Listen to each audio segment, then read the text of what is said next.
Just like in the movies. Welcome to Super Wonder Legacy. I am Jared. I'm here with Brit. What's up, Brit? Hello, hello. And today we are discussing. Okay, so this was Brit's idea, and honestly, this is a really great idea to do during Halloween. So we are going to cross over Superman and Wonder Woman with various horror movies. So, oh boy, is this going to get spooky, you could say. And trust me, we have quite a few spooky movies, and I have a surprise for Brit. A little movie that would be interesting to cross over. I'm trying to, as soon as I figure out PowerPoint and how to share screens, I will share screens. But for some reason, again, this always happens. I don't know what is going on here. But so the thing is, yeah, I know technology. It wouldn't be a Super Wonder episode if there weren't technical issues, eh, Brit? Right. Whether right, it's headphones or the PowerPoint. But Brit, so do you want to briefly introduce to our audience what we're doing? Okay, so yeah, we had this idea of celebrating Halloween. So what I think I got the idea from your stream with the guys when you were talking about I think watching Twilight or something like that, or just we never ended up watching Twilight. So I was like, wait, we really didn't have anything to do for Halloween. I was like, well, they do have variant covers, and just kind of maybe make up a fan fiction of it as well. It was like, oh wait, we can talk about horror films and put Clark and Diana within those films and just see, how creative we can be. We already are rewriting DC stories, so might as well rewrite horror film. And before you ask, we're not making an Amazon's Attack movie. No, definitely not. That is a horror that can be buried in the abyss. Yeah. I had to say that to scare Brit. Yeah, it's very boo. Yeah, exactly. So now, or we could do Flashpoint Wonder Woman, the movie version. Oh Lord. I love this. So, all right, so let's do this. So yes, I nailed the I nailed the thumbnail yet again. Continuing on. Let me okay.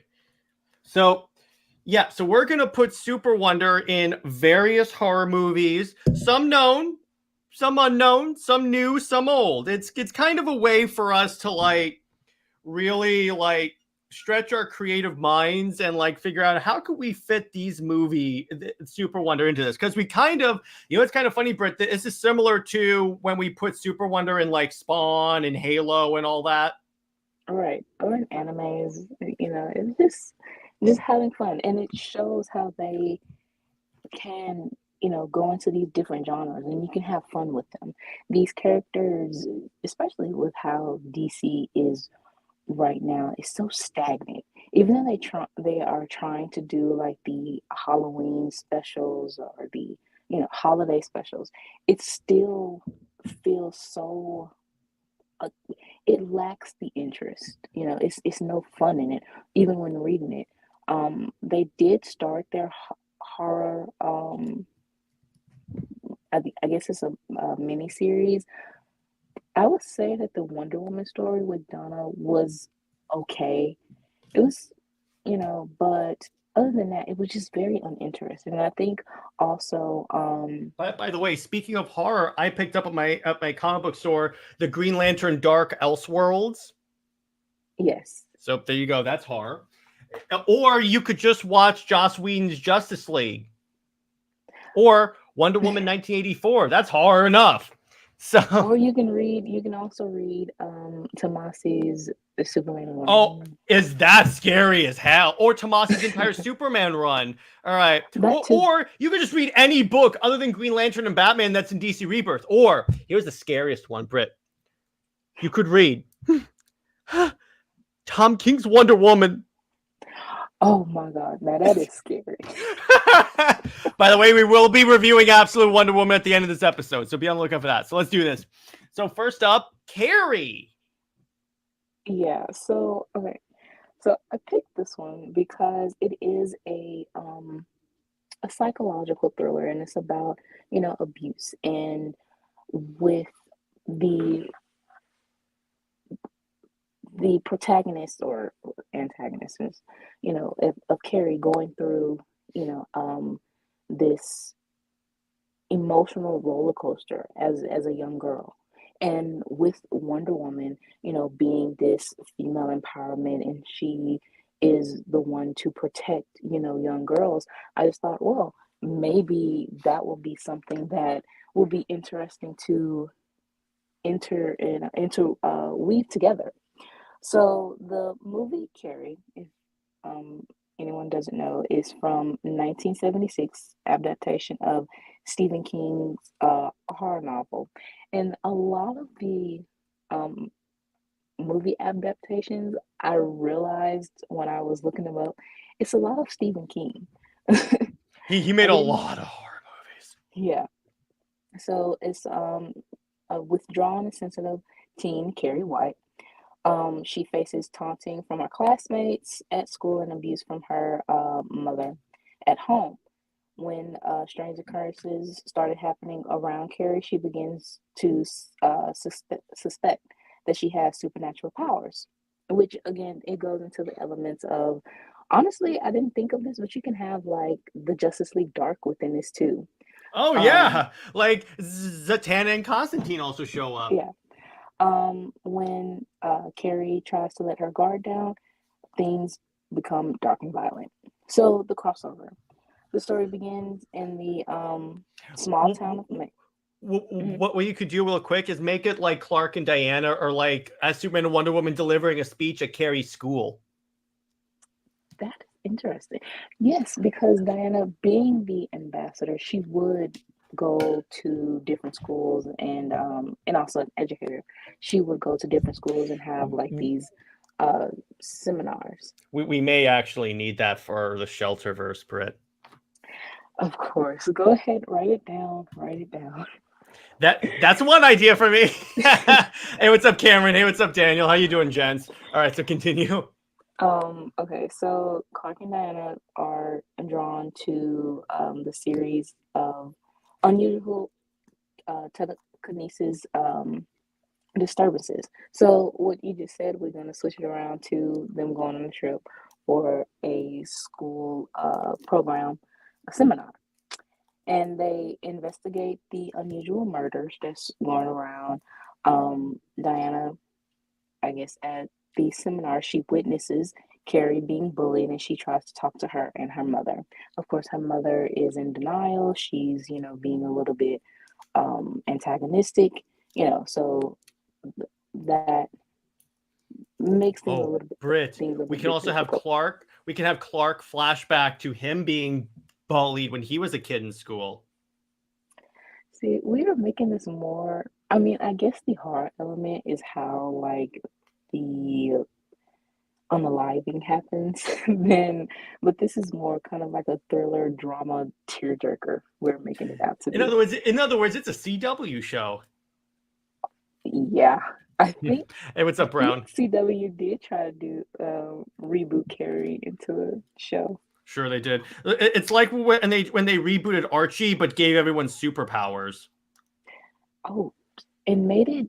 I don't know. I never watched it, but it kind of like when I saw clips of Archie, I was like, I don't think this is.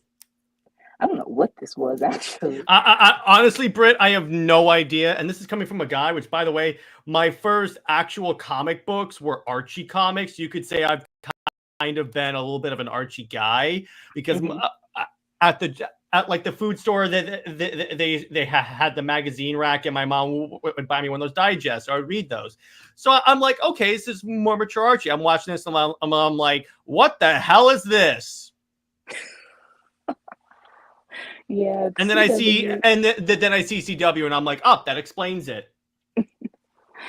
Um, so you see that we will do the prom scene, the infamous prom scene, which everything goes into chaos. And honestly, when I first saw this, yeah, I was very like I didn't know what was going on. I actually saw the newer adaptation first, and then going Oh, back to see and can I this one. say I've never watched this movie Oh my God. Okay, because I'm first of not all, really when you see my horror selection, you're gonna know exactly why. But continue on. okay, so we have to go ahead and say the disclaimer first.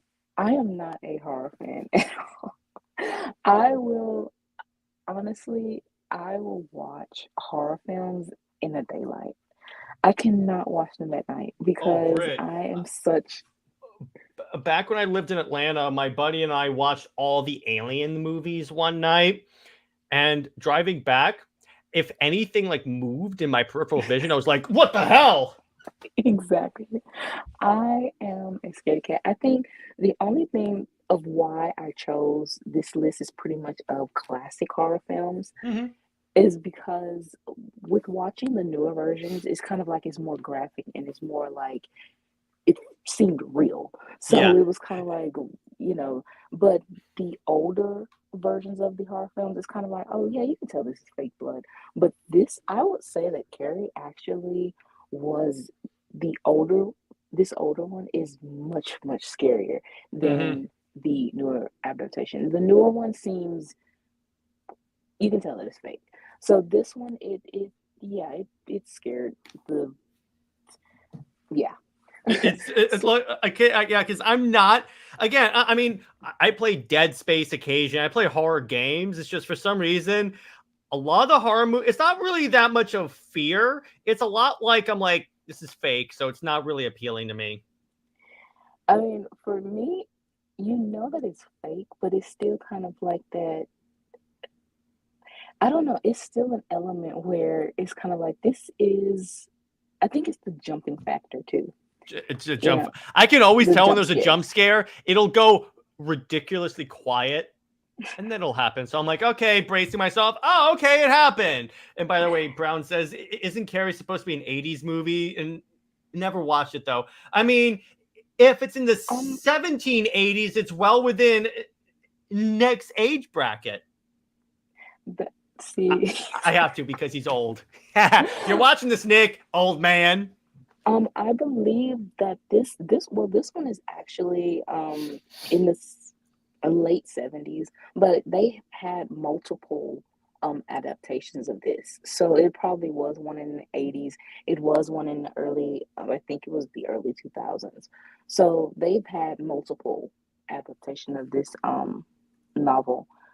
Um, yeah, Sweet. so the prom scene actually is very, very scary. So what they do, the bullies, they she's nominated, uh, wins as prom queen, and they set that up for her to be on stage. And when she's on stage, they uh, uh, throw a bucket, or the bucket is dumped of pig's blood, and so that blood that's on the cover is actually pig's blood.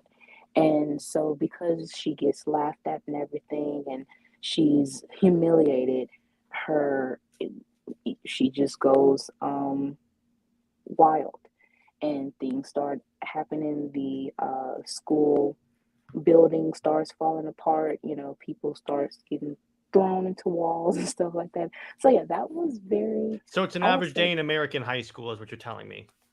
oh, Jared. And this is coming from someone that was homeschooled his whole life. Jeez, honestly, That was Jared, more fun, honestly. honestly, that on a serious note, that is very sad because that is true. Like it's very much true of how kids feel today, you know. And that Yeah, is I, something I that, was never bullied because I went to homeschool and I could write papers on whatever I wanted. well, you were lucky because I those papers, essays, And you know what? When I went to college, my teachers used to say, Jared, you write so beautifully. because you didn't have to. You could actually be creative, and you didn't have to have like um this Standard. guideline. Yeah, Hmm. and oh my gosh, like being in advanced classes too. Yeah, I had headaches like all outdoors. Those it, it's traumatizing. It very much is. Um, so going back with the movie though, she is it does kind of show how nothing has changed from to have this sort of movie and Hmm. about bullying and about how a student that's basically fed up with their bullies, she reacts to it in a very violent way, and for that to happen, all these years of kids doing exactly that today, present day, just I don't know, a month ago it was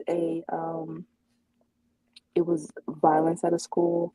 Hmm. So yeah, it's kind of like this has gone on, but it has not changed. So in a lot of honestly, a lot of horror films, as exaggerated as they seem to be, with the supernatural stuff, but I mean the actual slasher type things where it's really, human males or females, they are based on true stories. And some of the supernatural stuff is when you're dealing with some people, like the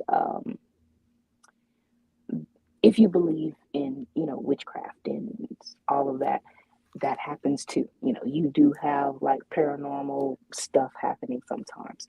So that I think that's really what makes it even scarier when you know that some of this stuff is kind of like based on a true story too. Some of it is. That's also why I can't watch any of those demonic possession movies because I'm like, I'm a Catholic, so I'm like, I believe that some of the stuff could actually happen. So I'm like, nope, not watching it. Nope. Uh Exactly.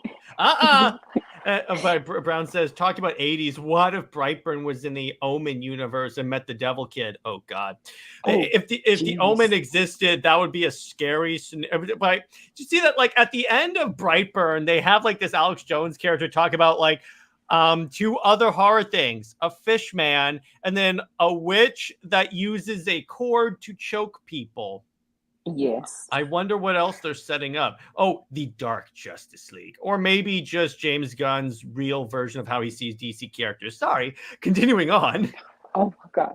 Okay, so um Clark and Diana, of course, they rush to help the students amongst the chaos. And then you have Diana, she approaches Carrie to calm her down. And of course, she uses the lasso and she This is the Diana that was bullied for the Clay origin. oh, New Jerry. 52 Wonder Woman. Yeah, so she understands Carrie's pain, and she basically talks to her and counsels her for that moment to, get her to relax and no more deaths or prevent deaths. So at the end, Carrie is sent to a special facility to help control her powers and to get her the extra counseling that she needs. Of course, like I said, already used the Justice League Dark as well to counsel her. And however, I would, because horror films do have those type of cliffhangers, she still kind of has that sort of dark tendency It's in a revealed that sense. she is an acolyte of Trigon without even knowing. She's a Trojan horse. Wow. I should stop talking because you're gonna write something down in like a few seconds. That's actually not a bad idea. I'm only kidding. Okay. But yeah, so yeah, that's a cool one. I could definitely take this one. Next, we have the birds. This is an Okay. interesting one. Okay. So this one I saw with I was with my grandmother and she always has it on this classic TV channel. And this is when like right after I watched an another movie that had me like bawling, this movie came on. And Oh I'm like, God. so I'm going from crying. too scared out of my mind. You're going from crying because you're like because it's a romantic movie to crying Oh because no, it's a scary ass movie. it actually wasn't a romantic movie. It was more of a heartbreaking mother and daughter movie. Oh, okay. And it was kind of like, oh my gosh, like I mean, the ending was sad. It had a funeral scene and everything like that. It was really sad. So And the, by the way, I just wanted to tell the audience here, as the subject matter expert of making Brit cry, it's not that hard. it's not, but especially tearjerker movies. Oh, the ugliest cry. I mean, I will be crying for hours. Um, so with this movie came on and it was interesting at first. You know, the movie The Birds um is Alfred Hitchcock, and I think I actually read one of his stories. I always forget the title, but that even reading, you know, some horror novels, it's kind of like, yeah, I wouldn't want to actually see it. I would rather read it sometimes, but even reading it, it's very scary.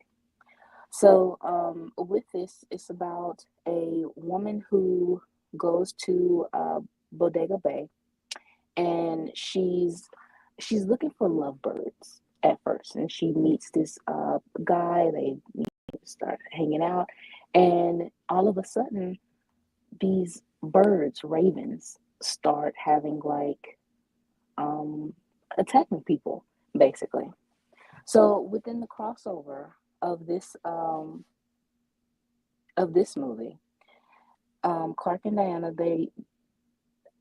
I guess I would say that they take a vacation instead to this to the beach, and then they find that people are being attacked by the birds, and they realize that it's is it Phobo or Phobos? Phobos. Okay, Phobos. And he's basically just trying to start chaos. And I would add strife in this too. You know, Yes. because it is ravens and or crows. So yeah, having these crows just attacking people and everything, poking people eyes and stuff like that. Yeah, it would be kind of um chaotic. And honestly, when seeing like birds, a big flock of birds, you know, while I'm out like at the store or something.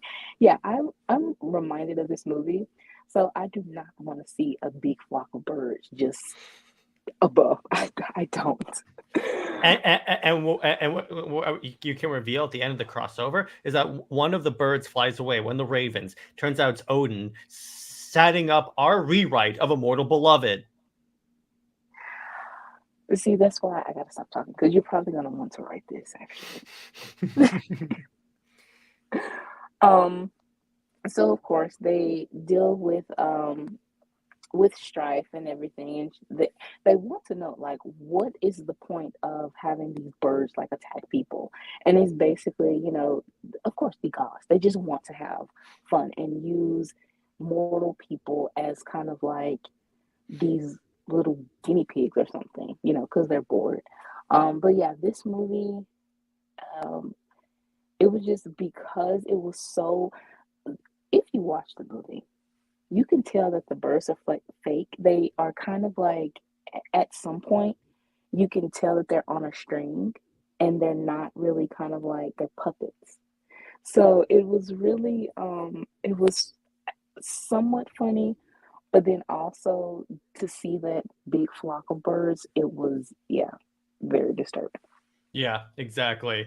It is kind of scary, particularly the way some of the birds like fly in formation. So I'm like, oh, Exactly. this is scary as hell. I could get pecked to Right. death.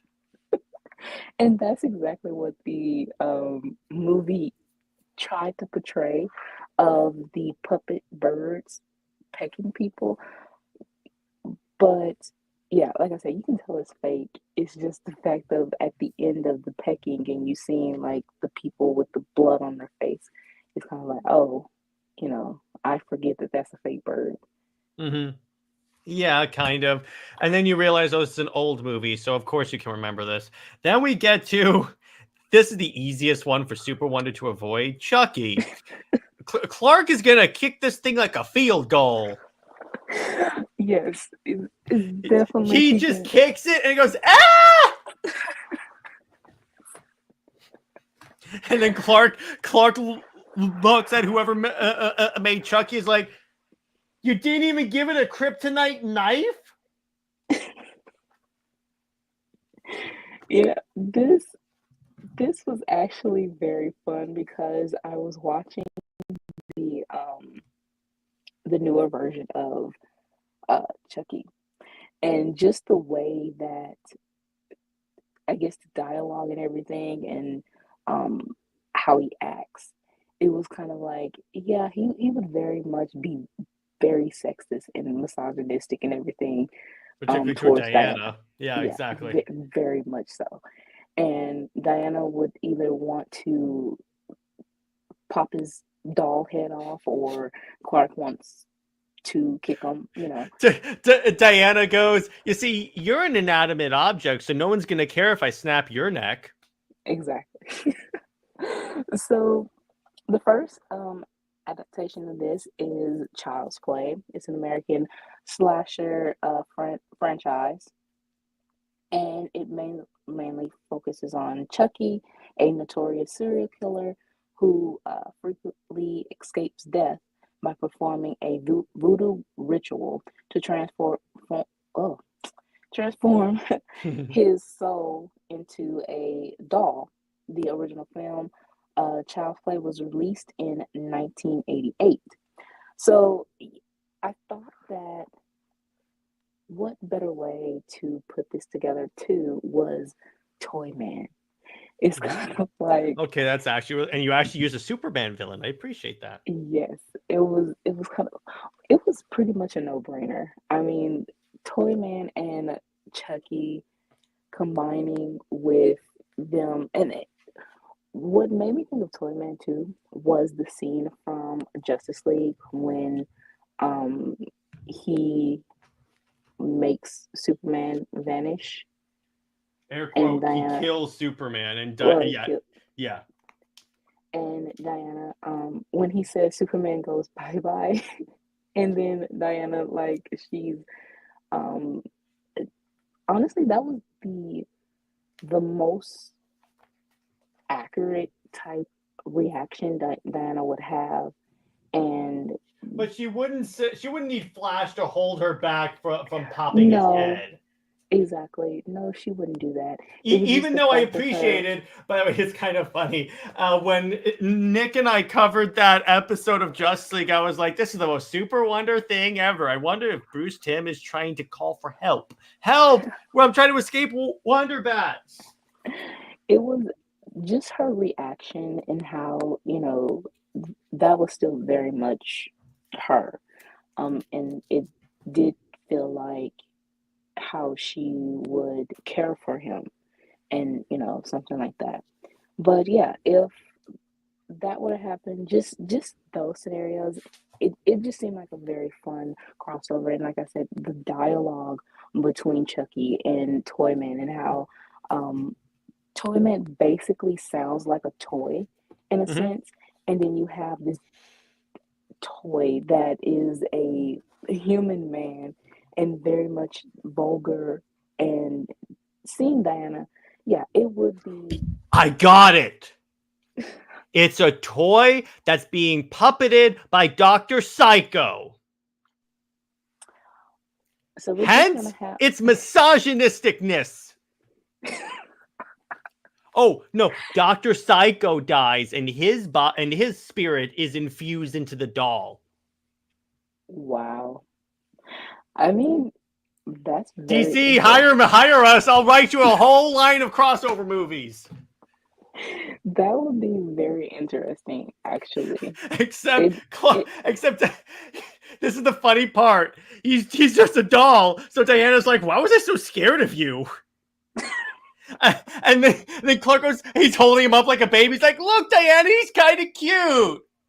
And then Chucky tries to stab him, but it's like a regular knife, so it just breaks the handle. I'm like, oh, look at the little a-hole. Yeah, that would be. And then he goes, hilarious. hey, Lantern, go long. Yeah, throw him like a football. They would definitely do that. That's what Brit sent me when I saw it was Chucky. She's like, yeah, she's gonna punt him like a football. I mean, it's not really.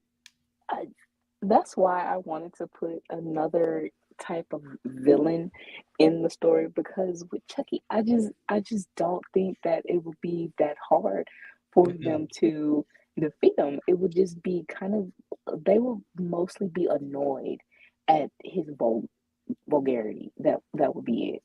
So, but now that you mention it, a kryptonite knife would be fun too. That actually is a funny idea. Yeah, and the way he first finds out is he like stabs through Kara's hand. Wow, we're putting Kara in it. Kara would definitely, she would be ready to punt him into the sun. And then Kara's like, where is my Red Lantern ring? Yeah, and she would definitely, he's going into the sun. Like, yeah, for sure. Exactly. Next horror movie, Nightmare on Elm Street.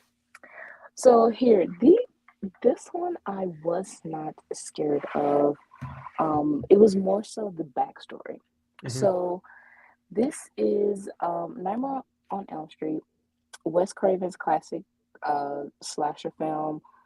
Several Midwestern teenagers fall prey on Freddy Krueger, a disfigured midnight mangler who preys on teenagers in their dreams, in which they in turn kills them in reality. So the backstory of Freddy Krueger was that he was a child predator, and when the parents found out, I think they lock him up in a warehouse or something like that, and they set it on fire. So that's how he becomes disfigured, and he becomes basically a spiritual thing or whatever, and haunting teenagers. So within this, of course, because it has something to do with dreams, we are going to have the Sandman in here. Hell yeah. Sends Clark and Diana basically to the realm of dreams, and they have to go through these certain trials in their own dreams or nightmares to get to Freddy, which is facing their fears that they didn't even know, with in their own type of dream state. And of course they have a limited time, or if they are to be basically succumb to whatever fear that they have in their own dream, they will face the same tragedy of the teenagers as well. Mm-hmm. So yeah, I thought that would be a very fun crossover of dreams and nightmares, and bringing in the Sandman, because I don't think there's ever been a crossover like that. So yeah, but Daniel Martin goes, this movie made teenagers afraid to go to sleep in the 80s. I bet it did. I mean, think that Cameron has an interesting suggestion. Would Freddy go after the Titans? You know what? I didn't even think that, but yes, he would. And that would even more so put in the stakes a little bit higher, especially for... bonus points if Freddy kidnapped Hippolyta. Yeah, Diana will definitely go. She and Donna will go. Freddy is going to be trapped in some type of nightmare of his own. Is either Diana that's an understatement. Yeah, Diana continuously chopping his head off or something like that, but he's definitely going to get got for sure. What they could do is do what they did with do what Zeus did with Prometheus, where he's like chained up, and then every day birds come and eat him, and then he regrows, and then it happens all again. Oh my God. Or well, I think that since he was actually set on fire, that should be his punishment. So it's kind of He's like he is, constantly on fire, yeah, heals, on fire. That works. All right, so Daniel yeah. goes, who would be the main villain of a Justice League animated series? Dr. Dr. Destiny. This episode freaked me out. Yeah, that was the one where like they're each are stuck in their own nightmares. That's actually so. Yeah, that's actually really cool. You could make this a whole Wonder Woman only like story. Like maybe Donna comes to Wonder Woman because the Titans are stuck in a dream state, like with this, and then they find out Hippolyta has been kidnapped by Freddy, so they travel to the underworld and the Titans. Yeah. Right. Oh Yeah, man, that Brit, would we be. should write all these Elseworld books. Yeah, we should. And I knew he was gonna have that idea. Well, Lord knows we have like 80 Elseworlds titles currently going right now. Exactly. And, Yeah. Barry says, Jared, what do you mean you're living on a Nightmare on Elm Street? It's called Nightmare on Lois Street. Oh, Byrne. That would be the name of my Lois Lane movie. Oh my gosh. Can I just say this? Wow. I love how I'm the guy that invented anti-Lois hate now. I'm so happy that if that becomes my legacy on the internet, pun intended, I will sleep very peacefully at night. I just love how like I had a guest come on, Brit, and they go, "I know you don't like Lois," and I'm like, I'm pretty sure the entire internet knows I hate Lois. Right. Continuing on, Jeepers Creepers.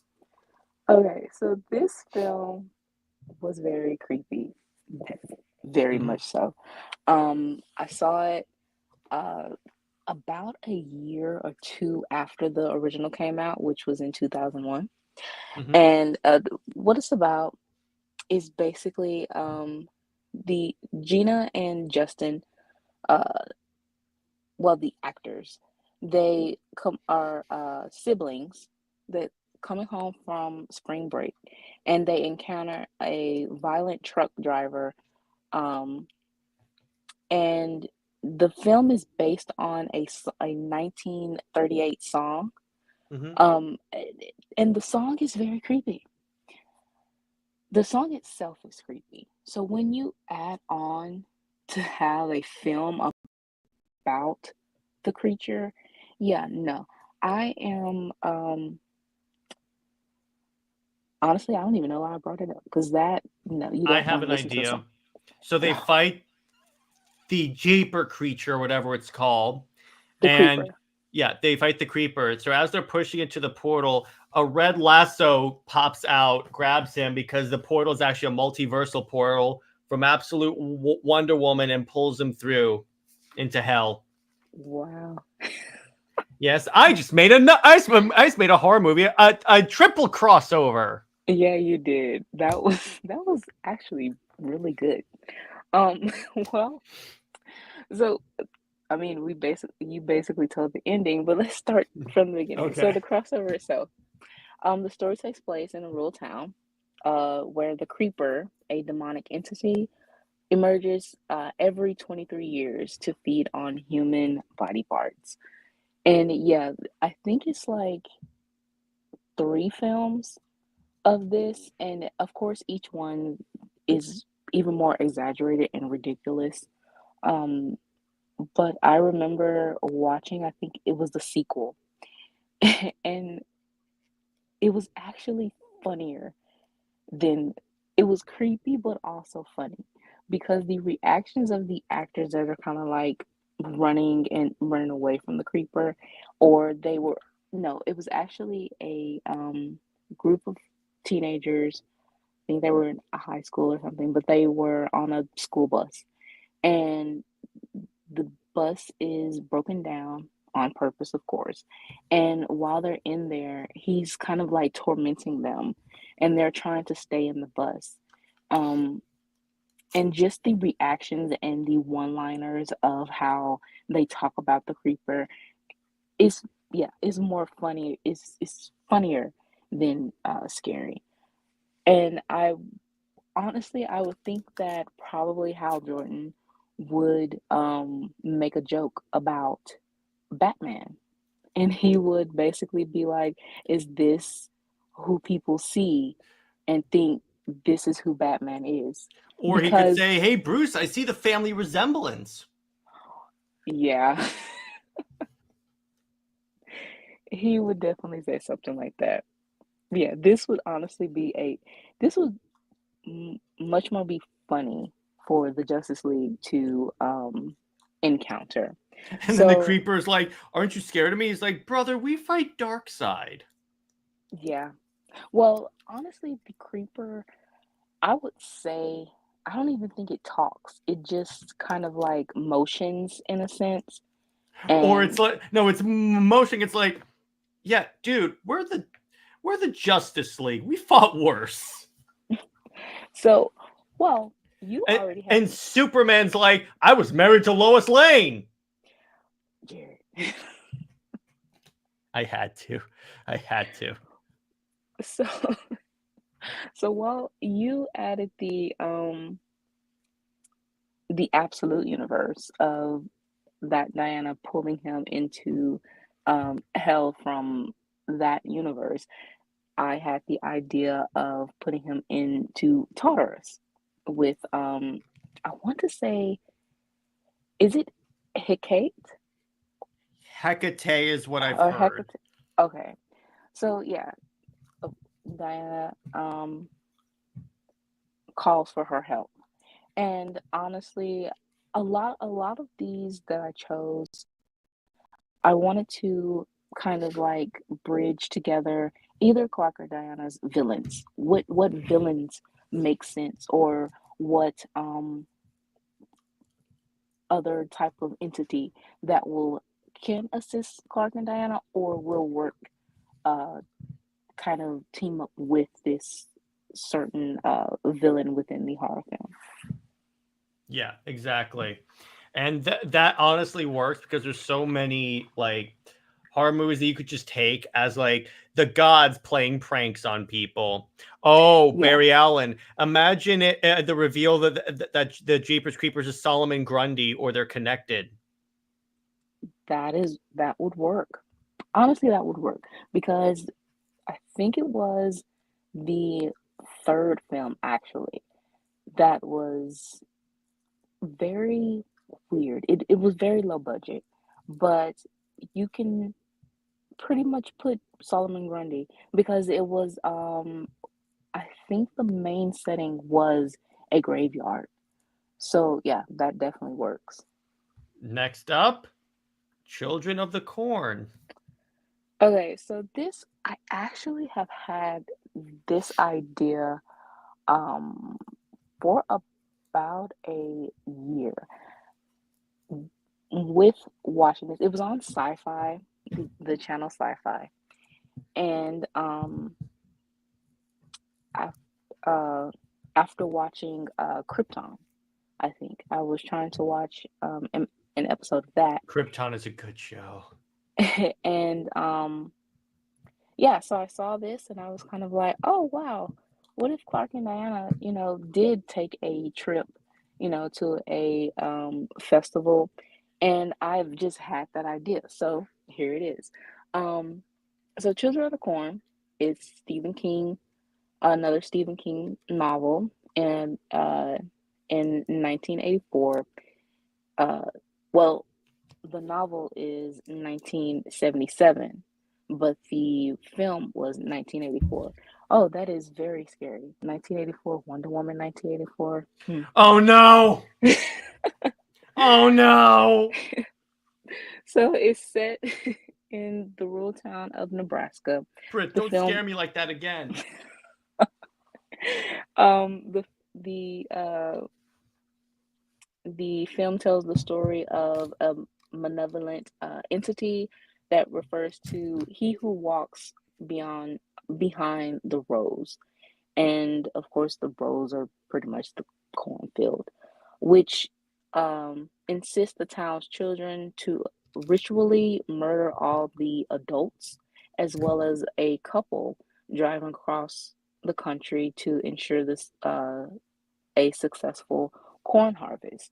So the crossover is Clark and Diana decide to visit the an annual harvest festival to enjoy a peaceful day off and celebrate the local culture. While excited to experience the festival activities, they notice something strange. The townspeople, especially the children, seem unusually secretive and wary of outsiders. The children, led by a boy named Isaac, has been performing dark rituals in the cornfield. The children, under the influence of the entity, see Clark and Diana as threats. A battle ensues in the cornfield, with them trying to protect not only the townspeople but also avoid hurting the children and get them, away from being possessed and everything like that. And the entity reveals itself as a demon, and they have to put the demon in, trap it into Tartarus. So again, you have with demons, of course, you deal with Tartarus, and you will probably have uh, the Justice League Dark yet again, or Raven. Her uh, even I think. Hmm, That's it so Raven. funny, very funny. Um, That was low hanging fruit, Brit. it was, it was. Um, and so the children is free from the influence.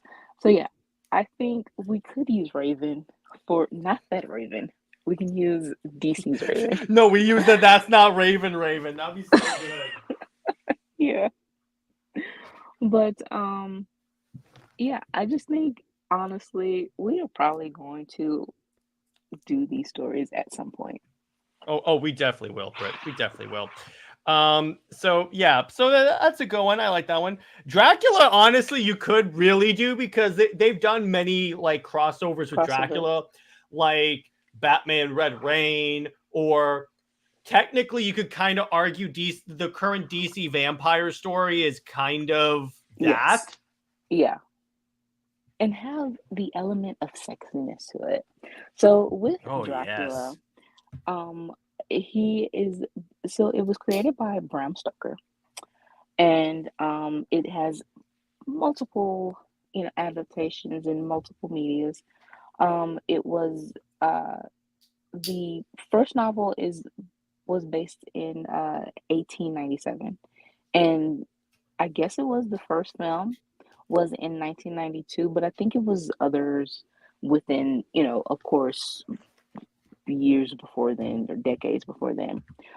So basically, Dracula, he becomes infatuated with Diana, of course, her beauty and everything, and he senses her power of the power of her blood as a divine being. And this is also kind of it is not only for the battle to protect Diana from Dracula, but it also pushes Clark to tell, like his feelings for her and everything. So I would think that Dracula would probably um pretend to be a normal like man to in a sense seduce Diana. Of course she He's doesn't. Tom Tresser this whole time. Well, no, I wouldn't insult Dracula like that. Ha! No, worse, he's Trevor Barnes. Oh, well, I mean, that could work, but still, no. Jared's being petty today. Yeah, you are. So Diana, she's not really going for it, but somehow Dracula is able to kind of coerce her unwillingly from her, though. And he takes her back to the castle. Clark has to um, save her, and he realizes, I think it was a crossover, but Dracula tries to bite Clark. And because his blood is kind of like he's powered by the sun, I think it harmed Dracula. So that little bit would be very interesting. And also, even if he did bite them, Clark and Diana turning into vampires and having that, like how they have DC versus vampires and everyone, yeah, the sexy element of that would be very interesting, I would say, for them. That it would. So then you have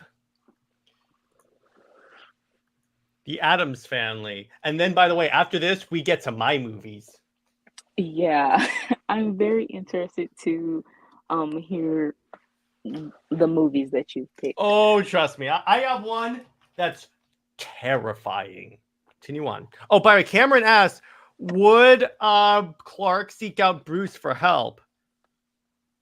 For Dracula, Yeah. probably. Yeah. Oh, wait. It's a Justice League meeting, and Diana and Clark are talking about how they're dealing with Dracula. So everyone looks at Bruce, and then Bruce is like, "What are you looking at me?" And then Hal Jordan goes, "Seriously, dude."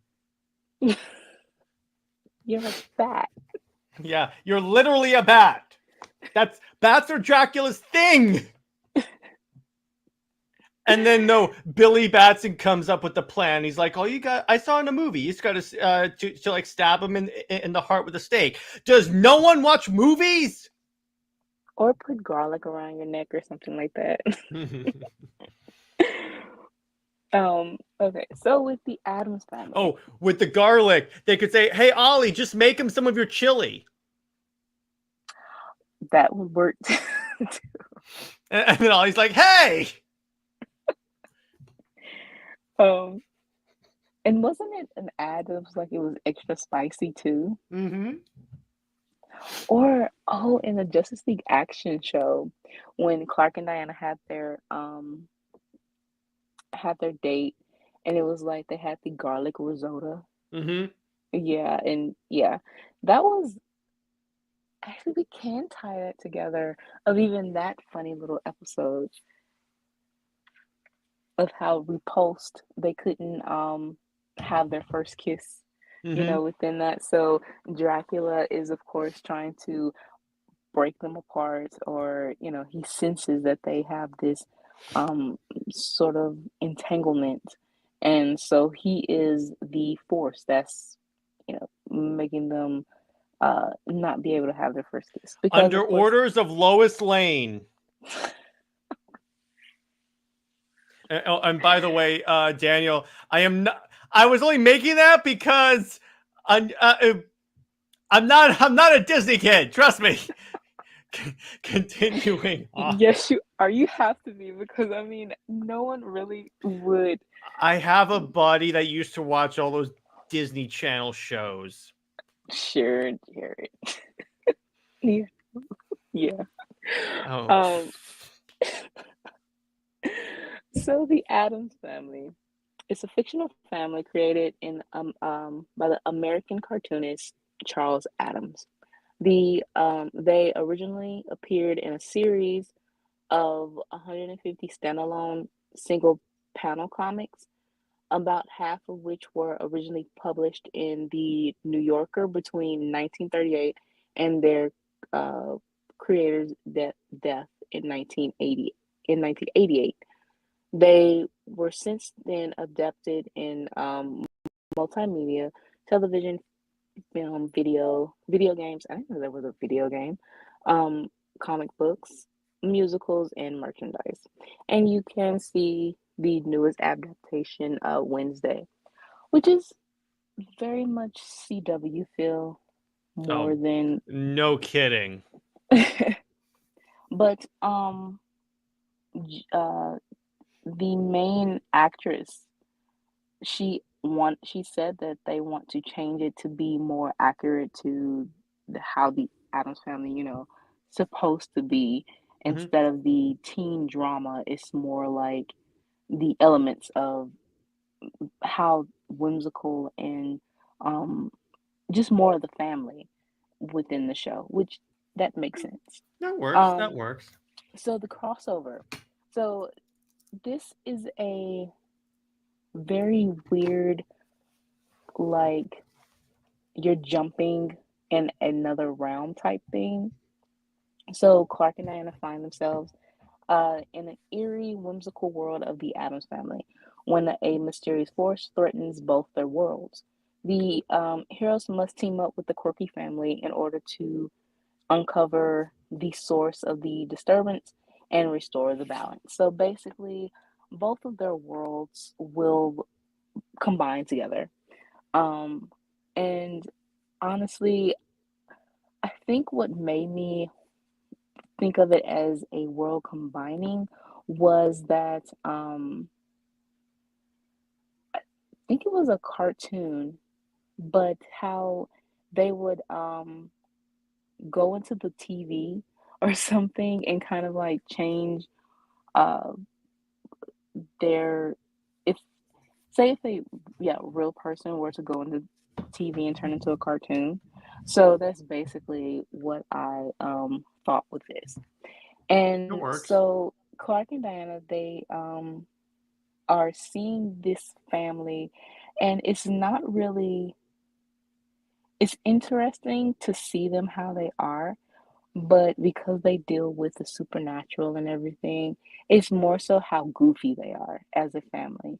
And but of course, the Addams family, they are very much into um this. So seeing Clark and Diana isn't very surprising to them. Seeing how loving Morticia and Gomez is, it kind of make Clark and Diana's like, oh, we should be like this too, you know. And you can say that when they leave, Clark goes, and I thought Diana's family was strange. And Diana's like, I thought it was too. Um, so yeah, so they discover it was an artifact within the mansion that they have because the Addams family, especially on the newer show, it is about some like it's very much these weird type how you would believe in there's curses and some type of um spirit or something within vases or medallions or something like that. So they finally discover there is a sorceress within it. I think maybe Cersei, probably because she just wants to have fun, and she's trying to basically trap Clark and Diana into this world. And now that I'm thinking about it, it kind of sounds like Agatha Oh Marvel. God. Now that I think about it, it does sound like that. So maybe that did influence me a little bit too, without even realizing it. But it would be fun. It would be because By the that, way, I got two ideas. of course you do. But yeah, this would be very fun and not taken seriously because the family is goofy, and it's not really a horror film, but it's just those type of dark, humorous elements that, again, I see Clark and Diana just having fun with. And with Cersei being like the Agatha, that would definitely be fun. That would be. All right. You ready for mine? Yes. So I have to start off first. This is the most terrifying movie of this entire list, including yours. This is something that makes the strongest of men shake in their boots to the point where this is a movie that if you watch it, you will not be able to sleep for your entire life. Okay. It's a Lois Lane movie. Jerry. When you sent me that, when you sent me this like list of movies, I was like, okay, I'm doing that. you know, with your whole description, I knew it was. It's and what it is, it takes place on Earth Lame, where every superhero is a variation of Lois Lane. Oh my God, that is scary. Yeah, I know. Oh, come on, did Jared pick? Look at Cameron. Oh my goodness. Yeah, and it's the lowest selling Earth in the entire DC multiverse because no one gives a crap about Lois Lane. Anyway, Jared is right. That's just terrifying, Luffy. Oh my God. Yeah, that is. All right, so seriously, here's my list. All right, this man did not. Yes, exactly. I did. Anything but a Lois Lane movie. All right, here's my actual first movie. Alien Romulus. Yes, I went with the Alien franchise. Now, DC has crossed over with the Alien franchise before. So, this is my idea. So, a ship crash lands on Themyscira. The ship was actually overtaken by xenomorphs, the aliens. And then the little face hugger things escape from the ship and start infecting Amazons. The xenomorphs pop out, and Diana and Clark happen to be there because this is when Diana brings Clark to meet her mother. So hell of a first meeting. And Clark knows what these things are because he's fought them in Superman Aliens. And so he knows exactly what to do with them. He's like, there's got to be a queen somewhere. Oh no, we have to fight this thing. So they have to fight the aliens. And again, see, the problem with the comic is that then they play off it like Superman won't kill them because they're sentient beings. And I'm like, brother, these are the one thing that if you kill them, no one, and I mean no one, will get pissed off about. Not even exactly comic book Twitter. This is the one thing that you can genocide and people are fine with. Right.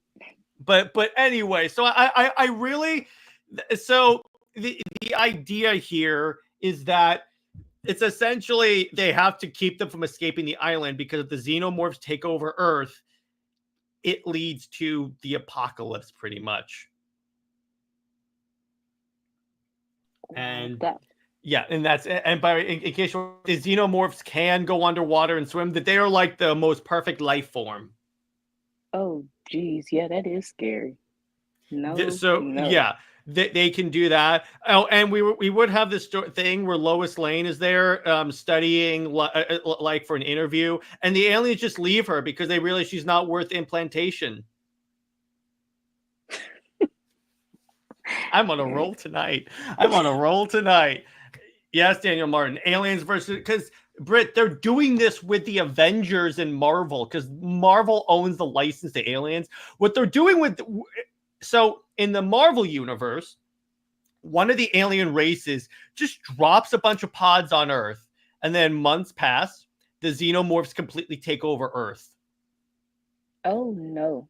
That's an Elseworld story right there, and I'm like, why can't DC do anything this cool?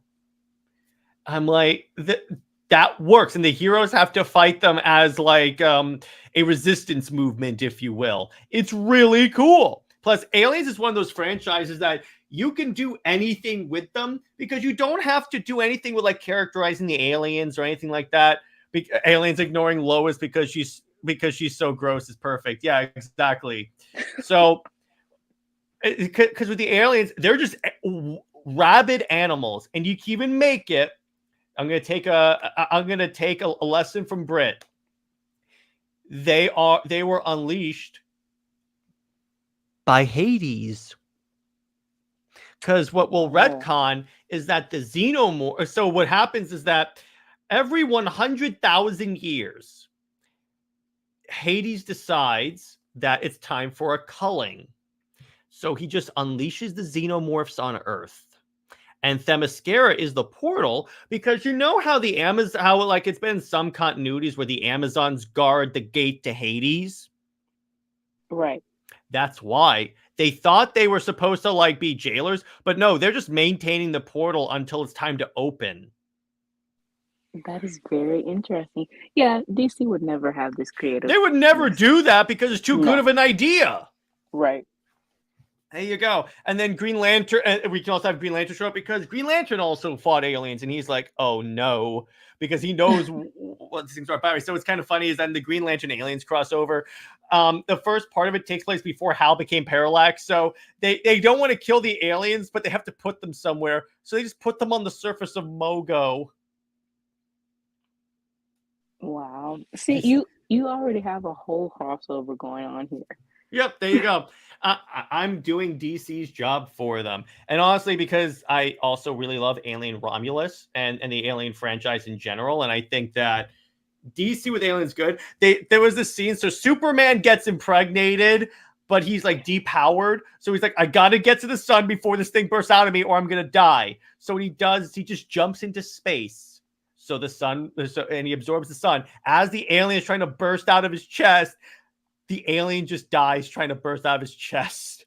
Like it breaks its neck on his like skeleton because he's Kryptonian. And then he just regurgitates it. Wait, where is this from? Superman aliens. Ew. Yeah, it's because the life cycle of the xenomorph is that these face hugger things jump on your face. A tube is then forced down your throat, which implants the embryo into you, and it grows. Okay. Then when the thing is grown, it literally bursts out of your chest. And then it runs away. Then what Alien Romulus establishes, because we never saw what happened to the alien after it leaves the host, because normally it just leaves and then we like see it an hour later and it's fully grown. In this, it forms into a cocoon that looks suspiciously like a part of the female anatomy that I can't say on here because I'm trying to keep this show PG. And it emerges like childbirth and unfurls itself. Oh. God. I love Brit. I love Brit. I love Brit. I love Brit's reaction to aliens. All right, that's aliens lore. That's not me making this up. Yeah. Oh God. Like I did not need that detail. Like there's so much details in this. It's very, very interesting. But I just imagine. But the thing is, the xenomorphs have acid for blood, so we could have Diana like chopping them with swords, but the swords get melted. And by the way, Daniel, she's visualizing everything you say. And I'm definitely trying not to, but this is the problem. And Diana learns about Clark having the thing in him and he goes, so you were pregnant. And Clark goes, I don't want to talk about it. Oh my goodness. That would so be a joke she would play on him. And when she's actually pregnant with their kid, she turns to him and goes, Clark, was it like this for you? And then Clark's like, shut up. Oh my God. So that's this franchise. Hard. I don't know what this is. This is well, it was created by someone hard.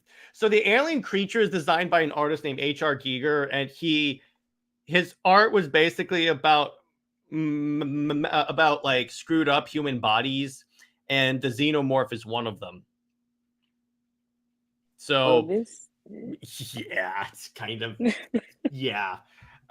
So then we get another franchise that I want to cross over with. The Predator. All right, here's my idea.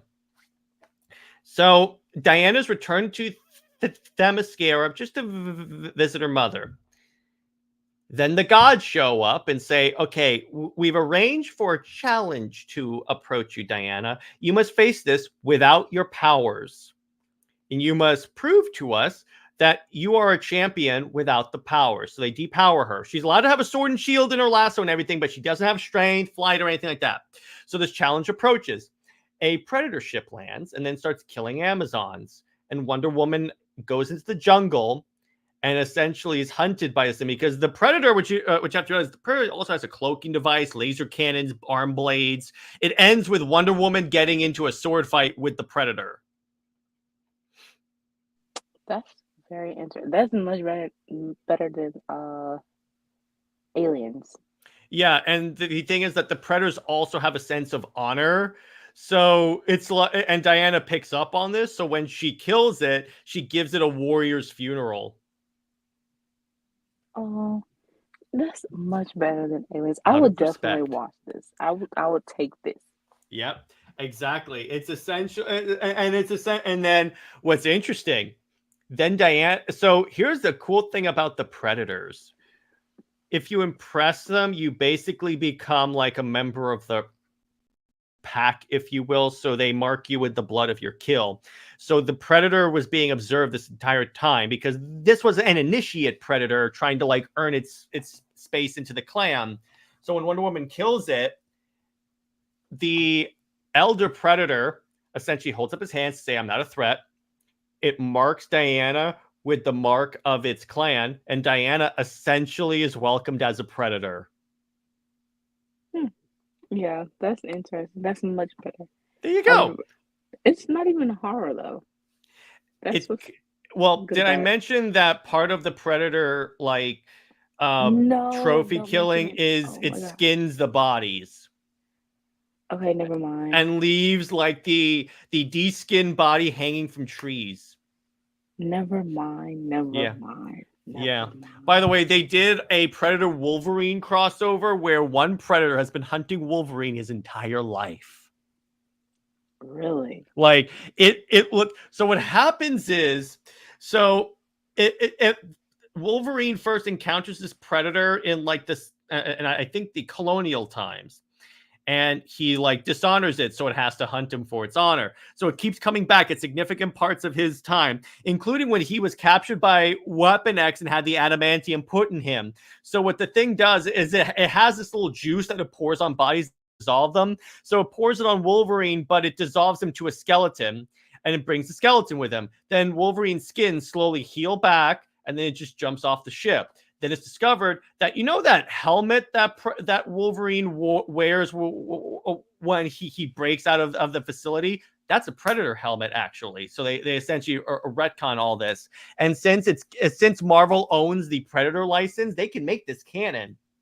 And then Predator. So the thing is that when a Predator is killed, they have a self-destruct thing that they hit that basically wipes out their technology. Obviously, Diana stops that.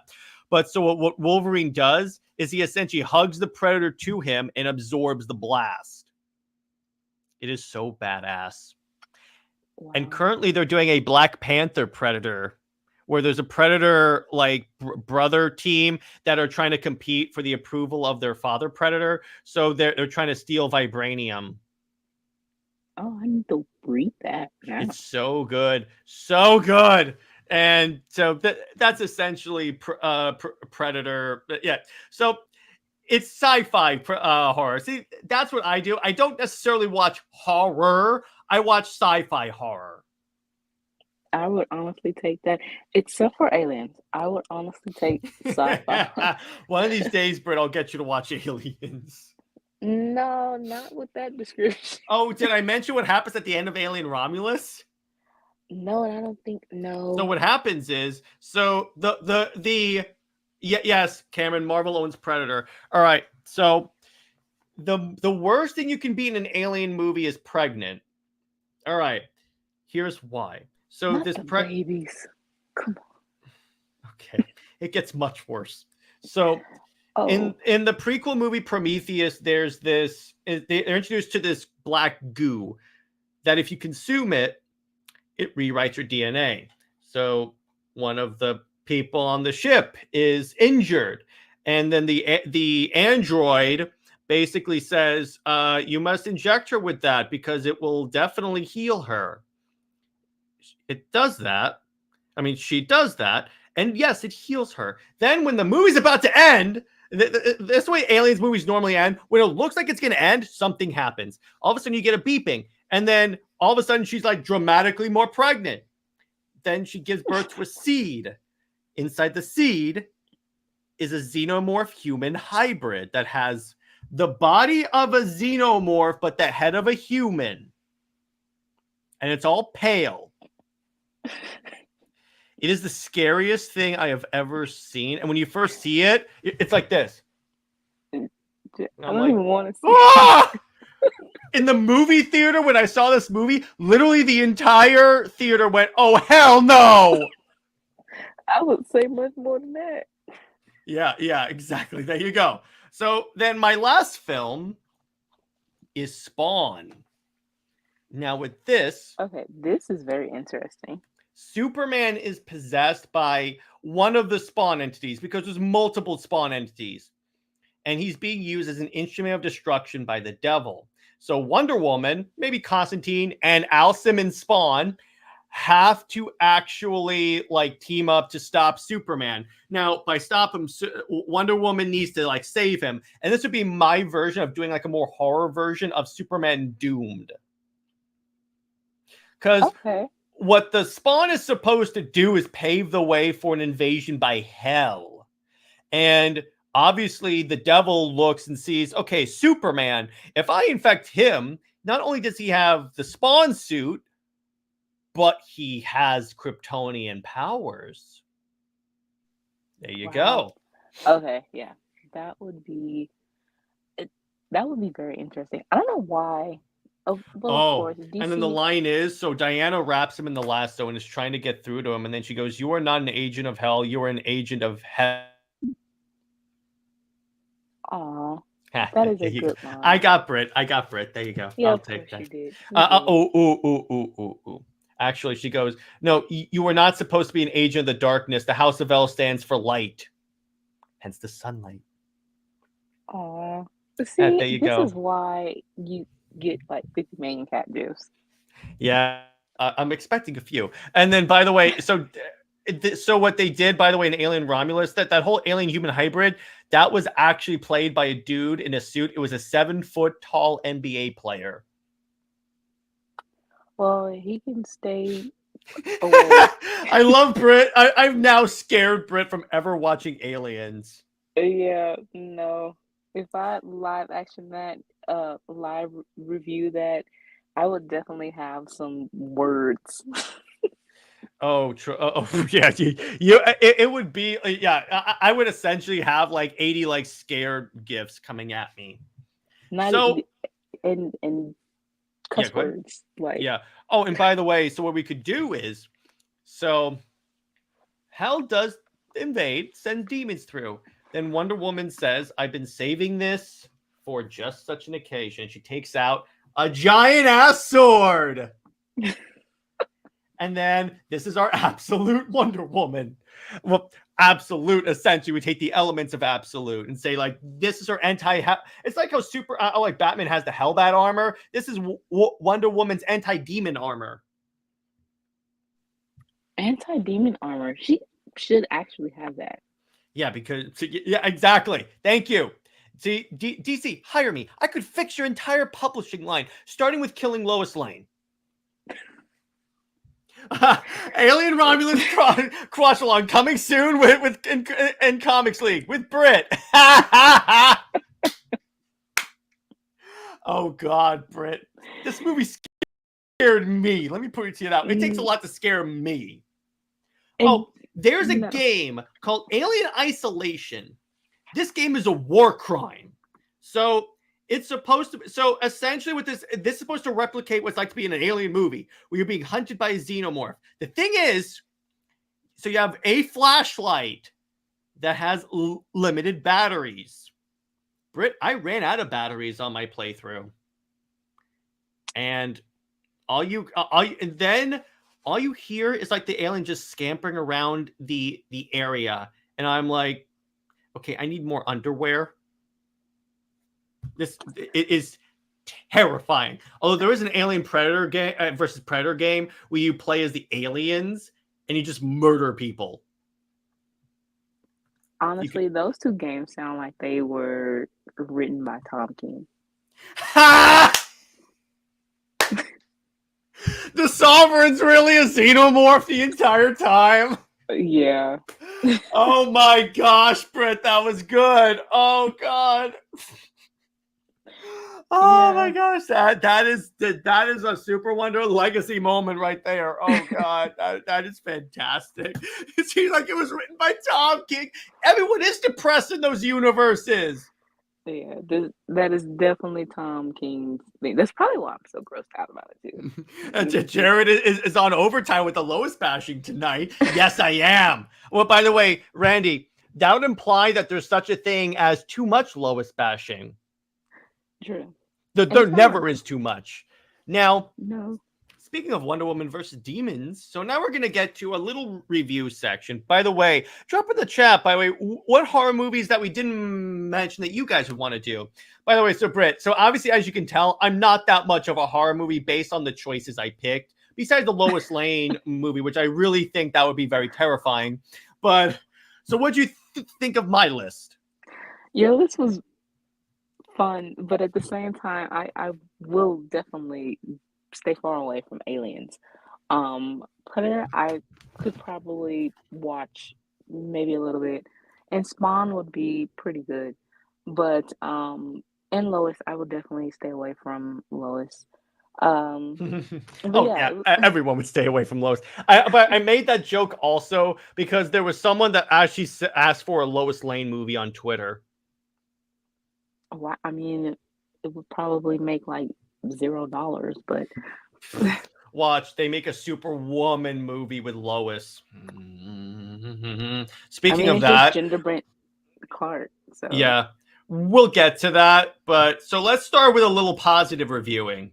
Absolute Wonder Woman is freaking awesome. Oh, Leatherface in the Texas Chainsaw Massacre.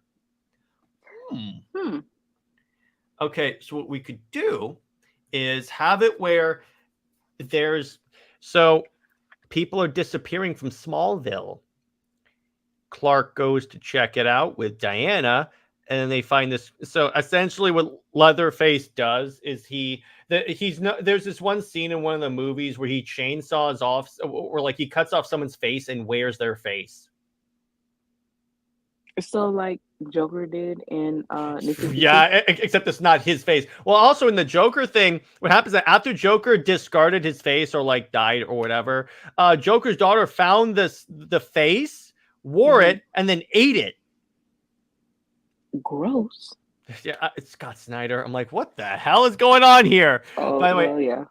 I would have an Elseworld with Friday the 13th, but Clark and Diana and the rest of the league would be the teenagers in this scenario. That works. Yeah. Interesting. They're de-aged too. There you go. So Absolute Wonder Woman. Okay, Brit and I went into this going, please be good because we need a comfort Wonder Woman book. It was good. It was very good. And it was so good, by the way, Brit, I got 3 copies, as a matter of fact. I got this cover as well. I love that cover. Yeah, it's so... I was... how about Hellraiser? Yeah, you could definitely do... I'm not familiar with Hellraiser, but you could definitely do that.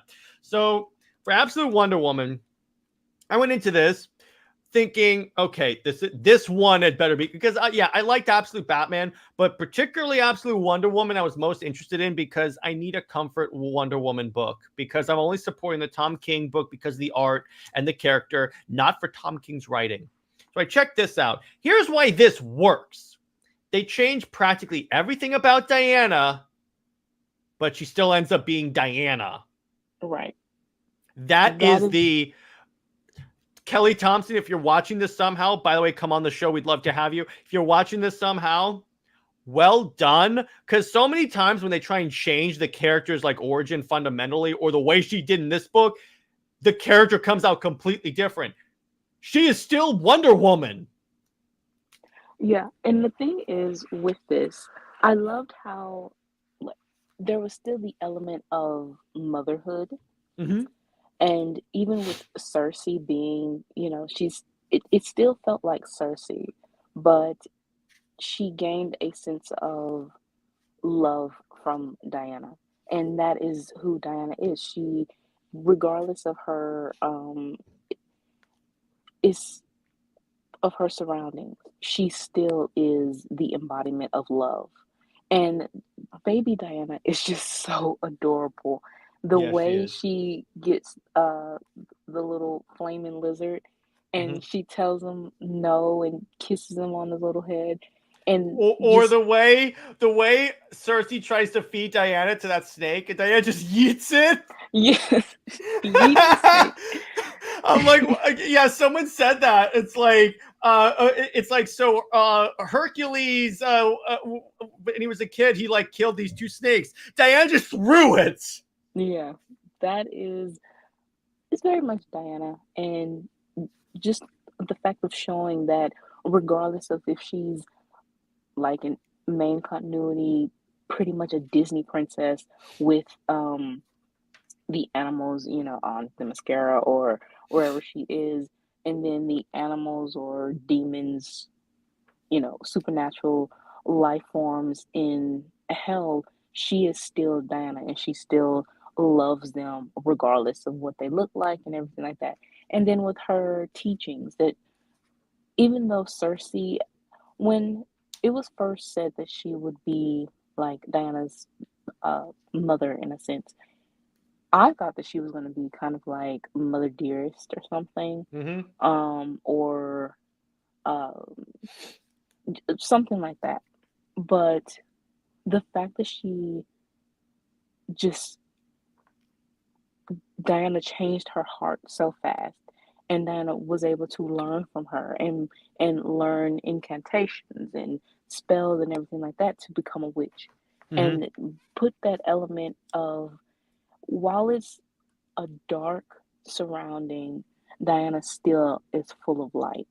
I think Thompson said that uh, she's a little bit stern, Mm-hmm. and but she isn't like the God of War type thing. And the one thing that kind of did, of course, is Twitter. So they are going to talk their talk.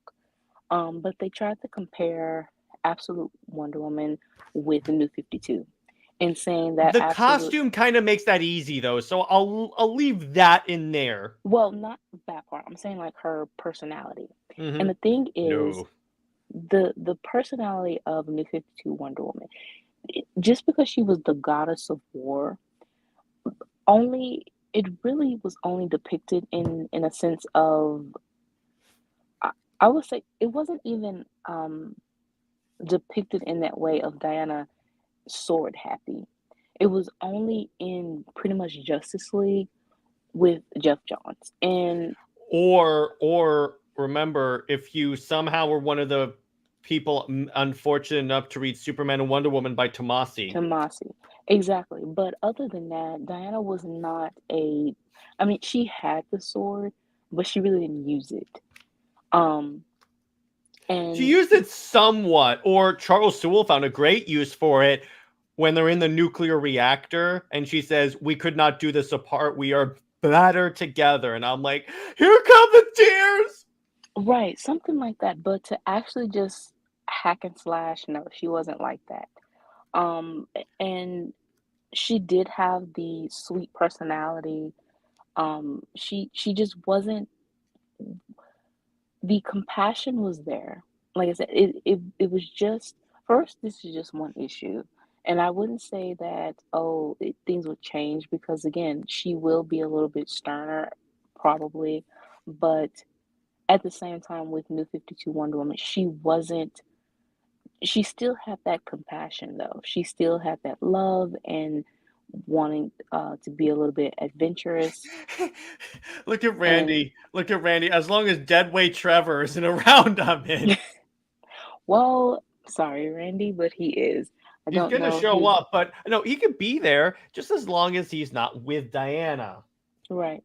Um, and just just that comparison is annoying, because again, you're taking away or blatantly ignoring how New 52 Wonder Woman really was. It's kind of like how they bring up that one panel from Jeff Johns when she says, I take care of my villains.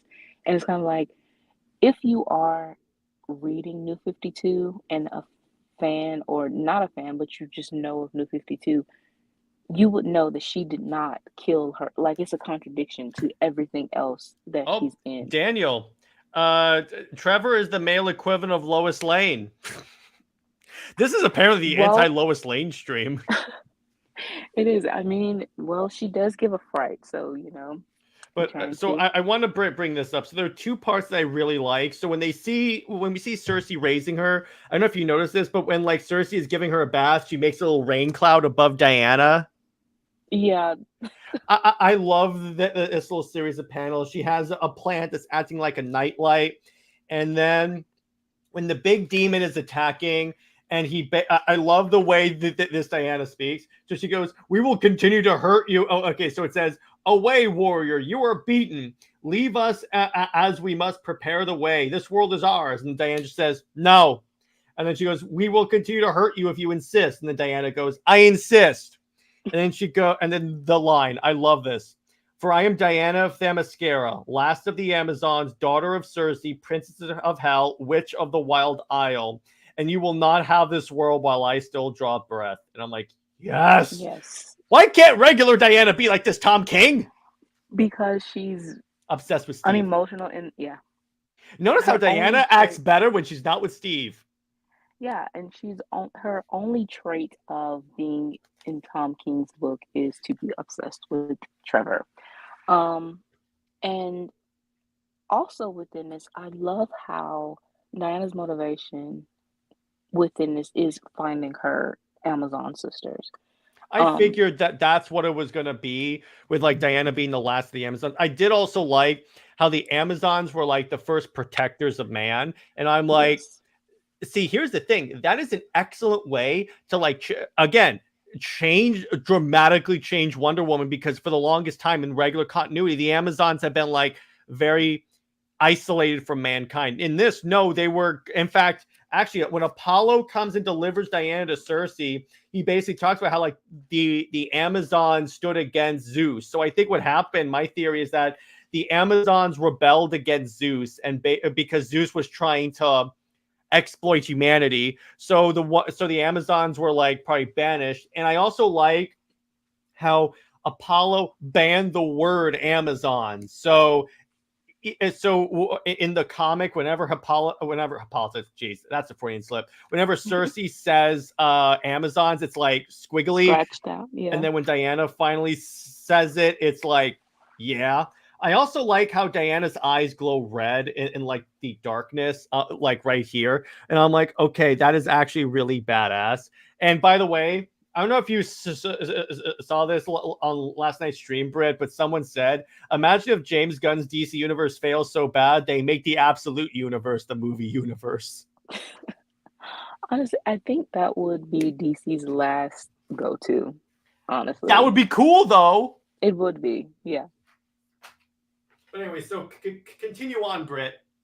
Yeah, so just this whole thing is for just one issue, compared to Tom King's 14 issues, this blew it out the water for sure. And like I said, it's just that motherly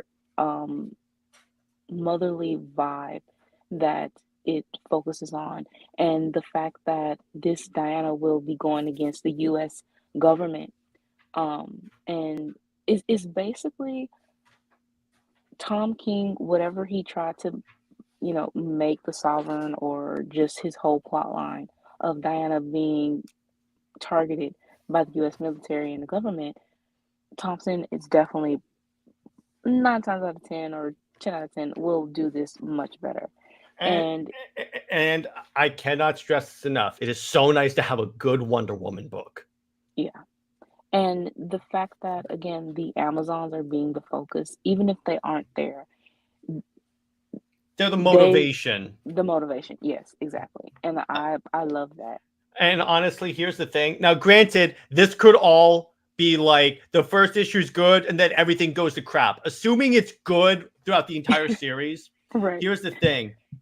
This is turning out like the Tomorrowverse ended up for Wonder Woman, where it's one that focuses on her world and the Amazons. And I'm like, it's about time. Because, again, here's some wisdom that Tom King had that he's not practicing. How a lot of Wonder Woman stories focus too much on her rogues and not on Wonder Woman. This is focusing a lot on Diana. And I also hope that we'll see more flashbacks to like her being raised by Cersei. Because I also like that, Brit. I like how Cersei became like not a villain, because that's what I expected too, because Cersei's always been a villain, but she's actually like a good mom to Diana, and she even encourages Diana, say the word, say who you are, and then she goes Amazon.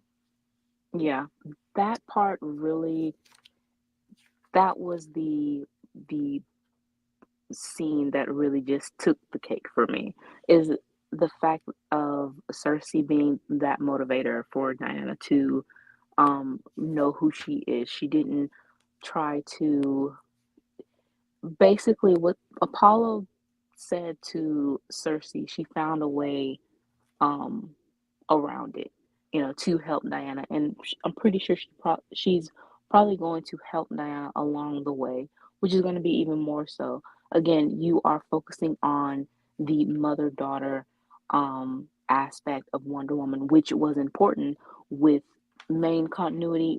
Who does it right with was George Perez, as Hippolyta being Diana's guide, and have their close bond as well.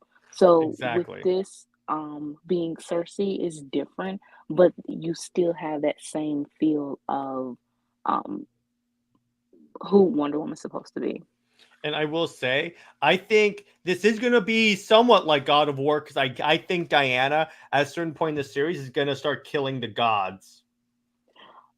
Well, that is pretty much the At point. least Apollo. Yeah, she's definitely going to go against the gods. Um, it if she doesn't kill them, she will definitely probably they will be at her mercy, I would say. What if Diana deposes Zeus as the ruler of Olympus? Oh, that would be wonderful. I mean, we had, New 52 Diana Particularly if as, she trounces Zeus.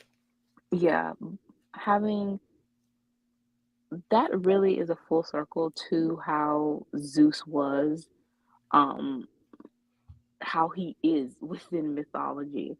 So having she's not even like Kratos or anything like that. Mm-hmm. And a lot of times, a lot of people want to push that narrative on her just because she's dealing with gods and everything like that doesn't make her Kratos. She's just She's Wonder Woman. She deals with gods all the time. right. By the way, so this is an interesting point. So this is Super Wonder show. So we got to talk about if they did pursue Super Wonder in this universe. So yeah, she's stern. Now my thinking is maybe she meets Absolute Superman, and he's like doing his thing, because we know he's going to be on Earth trying to like learn about humanity and stuff. They meet, and then this may or may not be a pitch for an idea, Brit. But essentially, throughout her time with him, he softens her even more. And it's like we can make it where he is the Steve Trevor of her universe, in that he is her first love. And because Diana's has like grown up and known pain and suffering because she grew up in hell, a little bit of love from her mother, but not the romantic love. And we can make it so that's something she has yearned for, or like she thought she didn't want it because of like what happened to her to the Amazon stuff. She doesn't want that to happen to Clark, but Clark like worms his way through her defenses, and then she falls in love with him. That works. Or you can have it where they both are just kind of like lost. Yeah.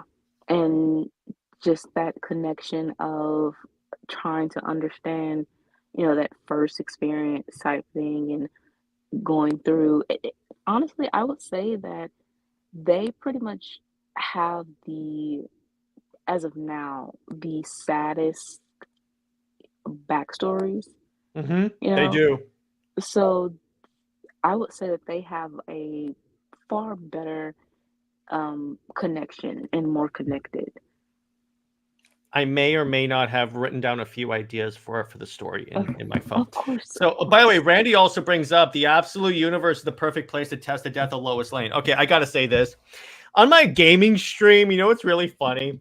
So, Doomsday, Actually, we're going to talk about Superman 19 right now, but I just wanted to bring this up. Actually, you know what? Screw it. I'll change the slide. So this happened, and here's the thing. So Lois gets Superman powers and then Doomsday attacks. So everyone was like, what if they're actually building to the death of Lois? And Britt, I was bringing up your point. They're not, because DC is too much of a wuss in order to do that. But they're saying if that was, and then a friend of mine was like, but Doomsday and Lois has Kryptonian powers. The pieces are there. And I'm like, while I agree, I don't want to get my hopes up, because DC will dash your hopes. But I will say, in the Absolute universe, they could probably play with that, and that would be kind of cool. If they kill Lois Lane in the Absolute universe, I'm going to have if they kill Lois in Absolute Superman will be a permanent fixture in my pull list. I love how anti-Lois this stream became. I think it's the spooky season talking or something like that, because I'm possessed by the ghost of Lois Lane. But I mean, I don't think she would talk about herself getting killed multiple times. She was basically say how many stories she should be involved in, or maybe other ways she can be a unscrupulous journalist. But anyway, so Superman 19. So here's my problem with this. So I had this problem when they turned her into Perry White. Okay, the problem is that they clearly don't know what to do with Lois, and they keep turning her into other characters. And I keep saying, if you keep trying to turn her into other characters, then the character that you're working with is fundamentally flawed. But with this is why this actually pisses me off, Brit. Because, okay, Brit, what's one of the critiques that people have with Super Wonder as opposed to Clois? Is that they have powers and they wear matching colors. Okay, other than that. Having powers pulls them away from humanity. Okay, that's one. It's that Lois grounds him, connects him to humanity. Yes, so that. What the heck is this? Exactly. What the hell? And then I love people saying, "Oh, you only want them to be together so they can bang like in Dark Knight," and then literally the same person tweets out, "I can't wait to see these two bang." Exactly. And I'm like, are we gonna admit that you all are just a bunch of hypocrites? Yeah, the hypocrisy within this it revealed itself once this was revealed. And the thing is, and I gotta be honest, this is very Mary Sue, where she has these powers and just knows how to use them. No, the very contrived and hand wavy explanation was that Sam Lane trained her to fight. So no, the fighting part I got, and that's honestly believable. It's the knowing how to like fly, use heat vision, all that. Although I will say, okay, I'm gonna say credit where credit is due. When Lois flashes back to Superman dying, and then the next panel is her with the red eyes, I am going to say that is actually cool. Even though it's Lois, I'm just gonna say that is kind of cool. I mean, the way they try to frame this is that her motivation is basically because of Clark dying. And I mean, I guess it was traumatic, but at the same time, it's kind of like, it's really the only relevance that she has within the story, which is what we saw even in the animated movie. And then the fact of this. Basically. Do you know how we do this? I have a story. Of course you do. What if she kills Doomsday? And Clark obviously doesn't like killing. So they Superman sacrifice it, but with Lois this time instead of Diana. They will definitely not do that. They won't do that, but it's an idea. It's a good idea. By the way, contrary to popular belief, Jared is not running a red pill anti-Lois Lane DC channel. Who says I'm not? Who says I'm not? If you have to give Lois superpowers to make her interesting, then she fails the character. Thank you. Thank you very much. Because again, if you have to turn her into other characters, because they basically just turn into Kara, She fulfills the same role Kara does with these powers. If you give her powers to make her interesting, you have then failed to make this character interesting. And the whole thing, it's a marketing ploy. This is not going to be a permanent fixture. So I'm like, then why do it? Right. I mean, first of all, her powers were given, or they were taken from another character that's a mystery and given to her. So, of course, like you said, you have to turn her into another character or take something away from another character to give to her. And like I said earlier, with this, her motivation of Doomsday and just the whole death of Superman with Doomsday is so overdone. I mean, the way. Did Jan Jurgens write this? Well, Oh, Randy, so is DC going to give Vicky Vale powers next? Iris West? Give everyone powers. right. So with her, when the couple first came out, everyone thought that she was a future daughter. And honestly, within this issue, you can't really, if you didn't have dialogue and everything, you can't tell that they are husband and wife or, a couple. They definitely, in some of the flying scenes and everything, she definitely looks like a rookie Supergirl. And my friend, he basically said that she is inspired, or her costume is Sasha Kaye. So, and they're cousins. So, for anyone to say about Cue the Kryptonian banjo. banjos, exactly. So for anyone to say that Clark and Diana look the same or they have matching colors, look like twins, this is very much that. The same exact powers. It's not even anything different. With Aquaman and Mira, they're switching powers. Even though they That's are in cool. the same, yeah, they're in the same element, but at the same time, their powers are different. So with them switching powers, it's a, an interesting dynamic. With here, you are basically having gender bent Clark.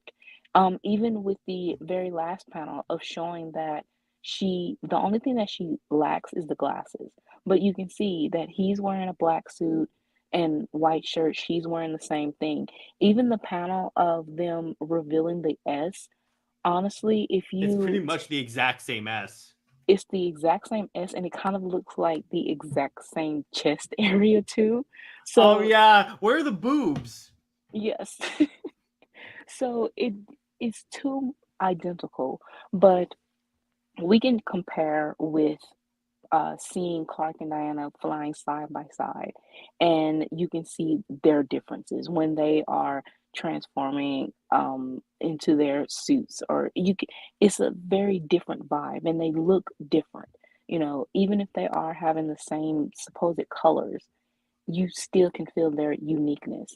I mean, especially with Superman and Wonder Woman power couple and how they flew together.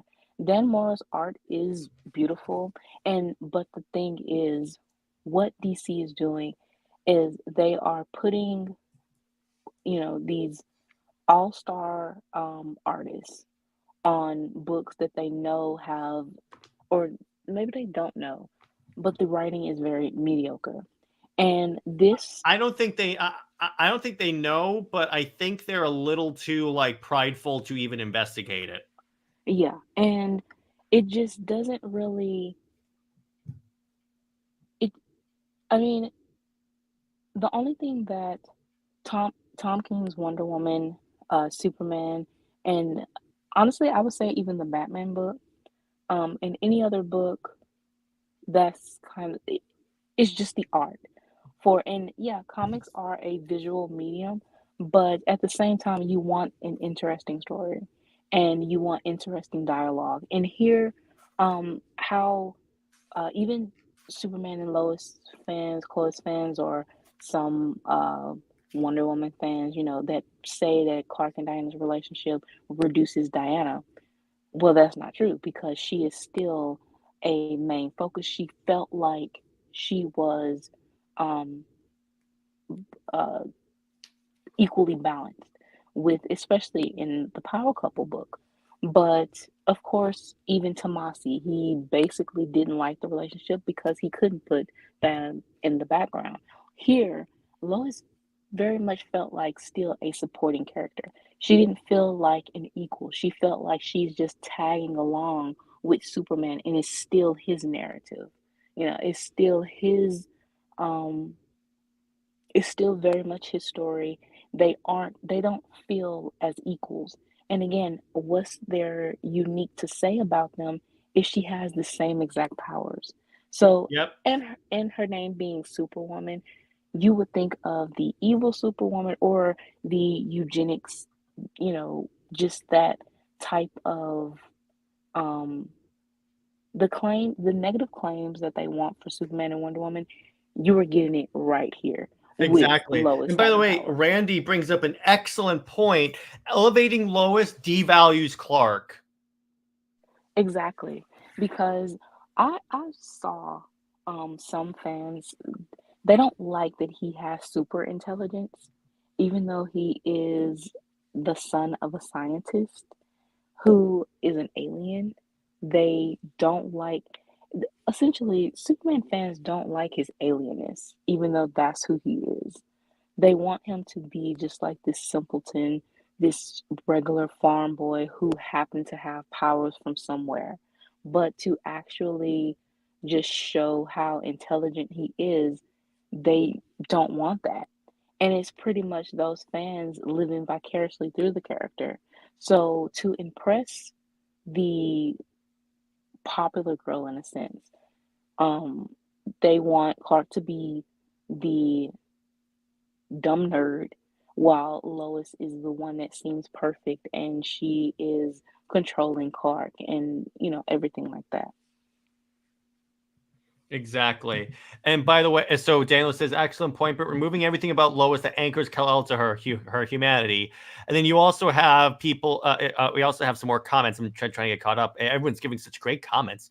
Mm. Okay, so let me see. And yes, I am, by the way. Smallville, you all coming back now, you hear? And then it's like, yeah, who do they think reads this dredge? Twitter?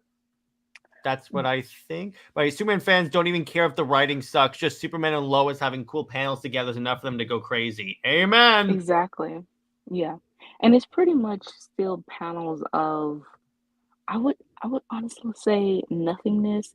Is pretty art, but it doesn't convey them as a couple. It really doesn't. It doesn't, like how Tony Daniel did with the first panel of Superman and Wonder Woman, how they looked like these lovebirds and just these majestic type beings who love being embrace their uniqueness. Yeah, this doesn't feel that way at all. Exactly. And then we also have, yeah. Wait, people hate Superman being smart. Yeah, Yes, they because do. again, they want to overvalue Lois. That's the thing. And I've said this before. The problem with Clark is everything that they claim that she gives him is literally provided by a different character. His connection to humanity, his parents, Right. or hell, even Bruce to a degree. Like even with again, going back to Charles Sewell's expert writing. He even wrote Batman well, where Clark is on the moon, and essentially Clark is and Bruce is like, hey, listen, dude, like, where Bruce basically talks to him like a man and basically says, listen, dude, you're the reason why I've always felt comfortable working with you as opposed to everyone else, because you're just as far as you are concerned, you're just a dude that happens to have these powers. You will always fight for humanity. So that's why Bruce has this profound trust in Clark. And when I read that, I was like, I'm going to use that, because he basically says you're human regardless of who. He's basically saying you're human regardless of who you're married to. I wonder if we ever get Charles Sewell on the show, wink wink, I'm going to ask him about that. Right, they claim he's just human, but they actually treat him like a monster. Yeah, they treat him like if he doesn't have Lois, he turns into Homelander. Exactly. And I'm like, And well, that's concerning. also, Go ahead, Britt. in the second page panel, when Lois is like, she can now the powers to speed read and everything like that. It's kind of like what they claim that Superman and Wonder Woman would take advantage of the powers or act like gods. Again, you are having Lois do exactly that.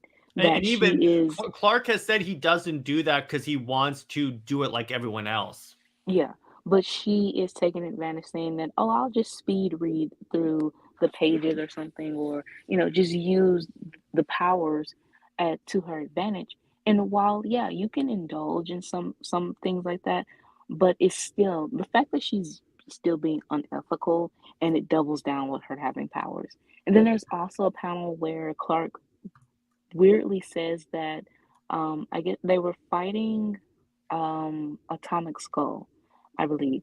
And well, first you don't really see Lois actually fighting either. Like she is it's always like talking heads, or the dialogue is pretty much explaining things, but you don't actually see it happening too much. Um but the Atomic Skull, I guess he has dogs or something.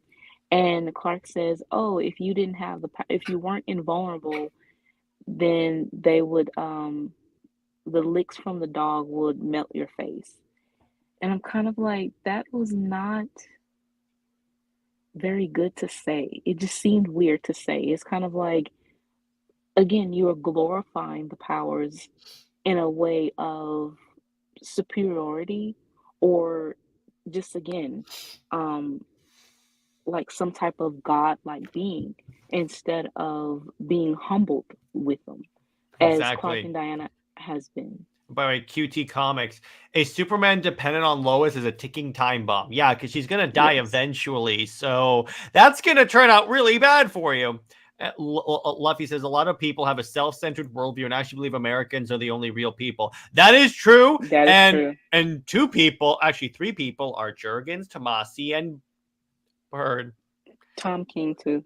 And well, yeah, but we're talking about Superman. But I say Byrne in between Superman sleeping with, well, not sleeping, kissing a 14-year-old girl. He is very focused on America. Yes, I'm never letting that go, Brit, because I'm sorry. That No. is because if people are gonna hold up John Byrne's run as like the definitive Superman run, I'm like, oh, you mean this?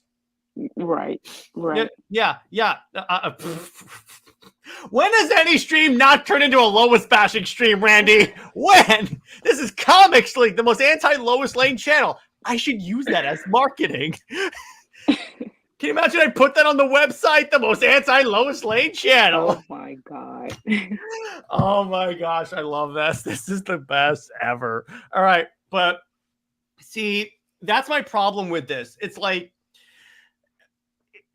this is the most hypocritical thing I think DC has ever done in the Superman. I'm always here for Lois Bash, according to Emperor Luffy, and we love you for it, Luffy. But with this, it's just there's because here's what really breaks my heart about this. I could see Clark and Diana doing this, like racing each other, going, "I'll race you there, Kryptonian," and she takes off. Daniel Martin, Well, Lois dies tonight. I mean, Evil dies tonight. LOL. Same thing. yeah, same.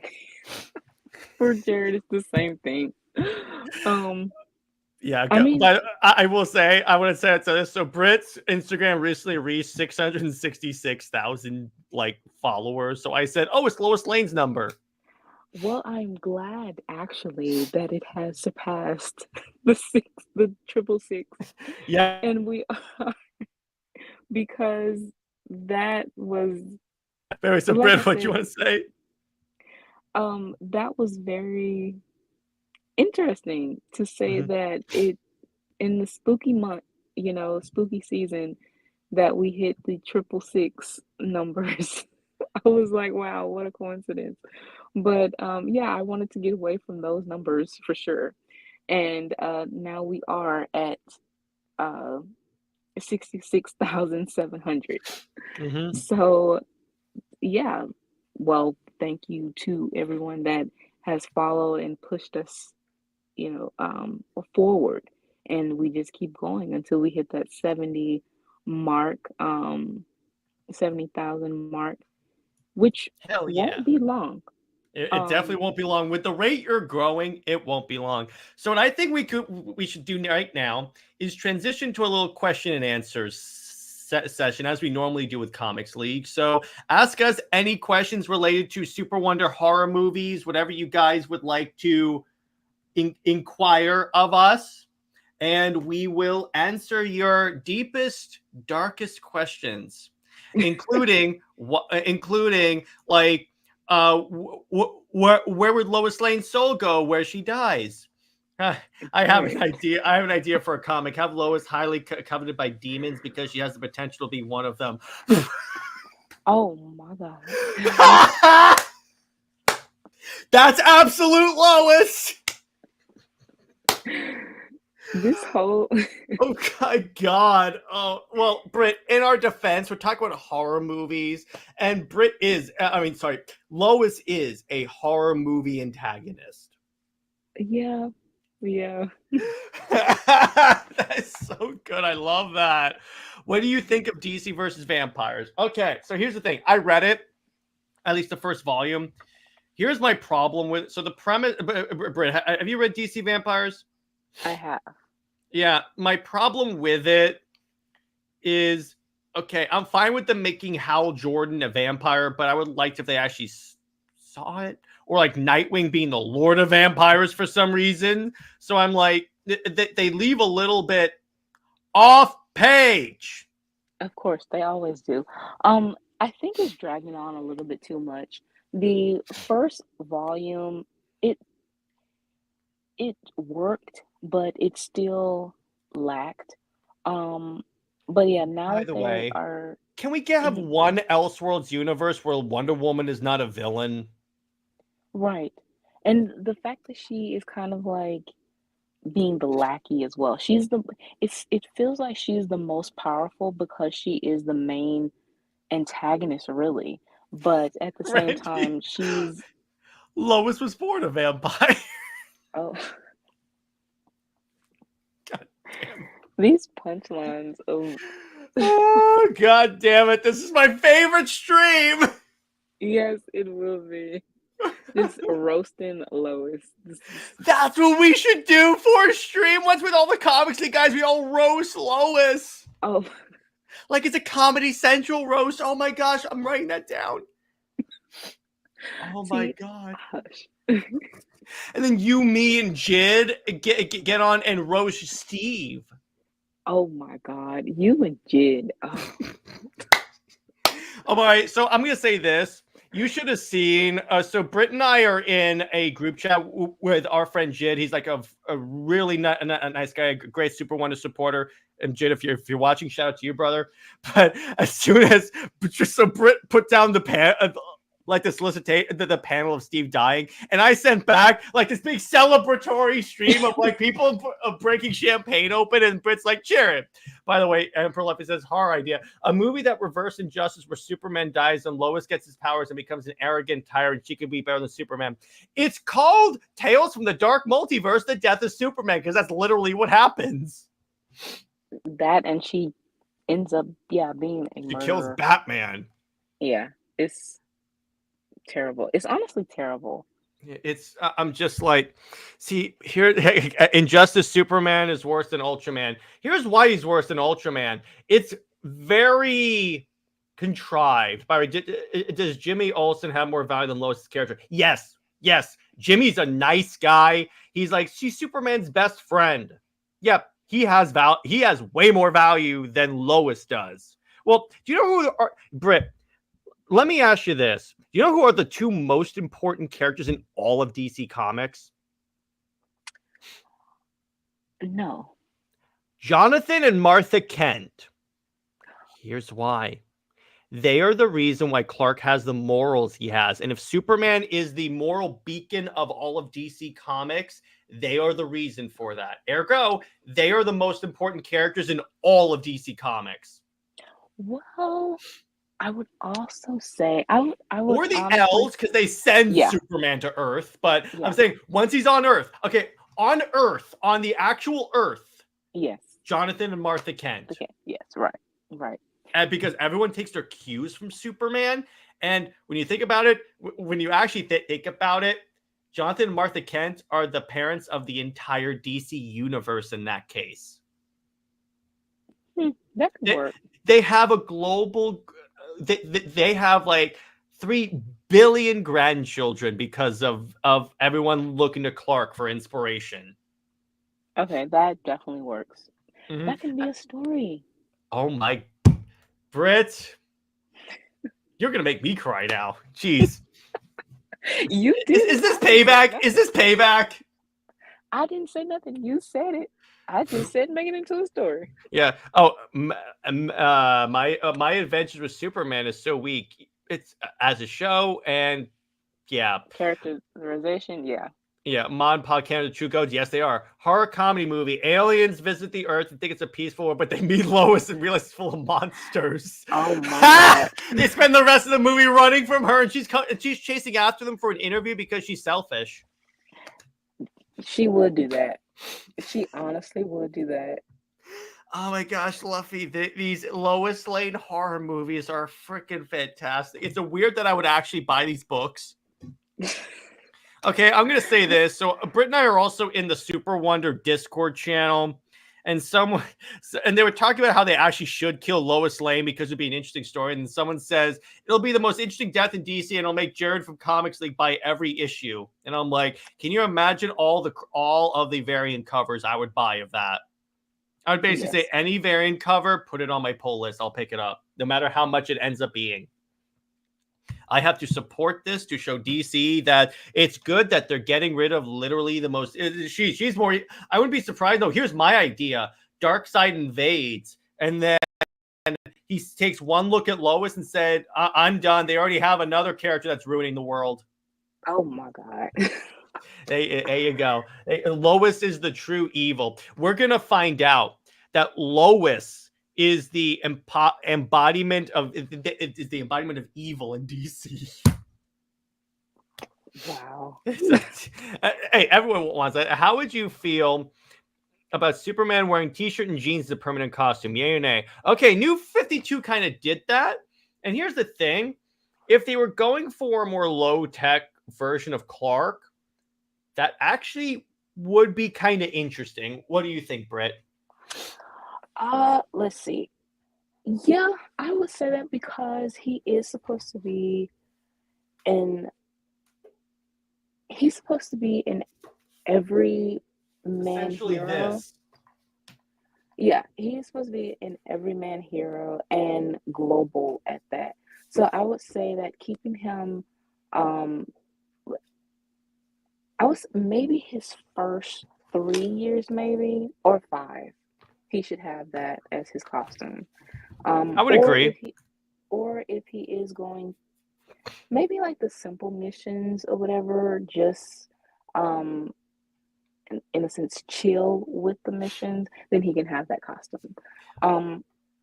Just no underwear, no red granny panties. No. Over his jeans, that would make him look even more stupid. But Daniel says, imagine Frank Miller a variant cover for the death of Lois. I would buy that. Even though I'm not the biggest fan of Frank Miller's covers, I would buy that. And Brit is speechless. Yes. I am. Superman and Wonder Woman in the Scott Pilgrim style. That's actually not that. That'll be a fun for like a short little comedic comic or something like that. Yeah, definitely would be. That would definitely work. But again, I just love, this is the most anti-Lois Lane stream I have ever done. It is. Because and I love it.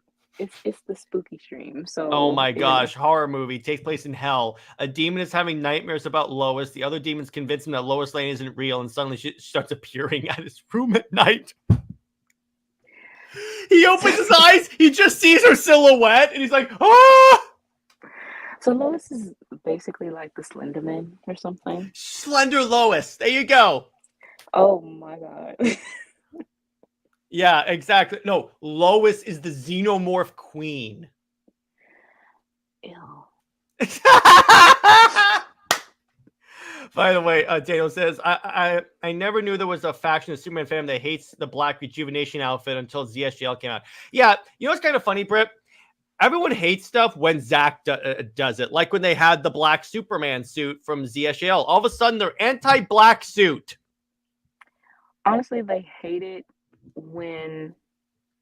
They hate things when it's not exactly to their liking, you know, or it's not their specific character, or not if with the Snyderverse, it's that it was muted to them, or it was too dark, or the realism. The thing about it with the black suit as well, because people don't like how like he had the cape and stuff, and I'm like, there's a very specific reason, because Zach wanted to actually make a black suit, but Warner Brothers would not let him do it because they afraid it was too dark.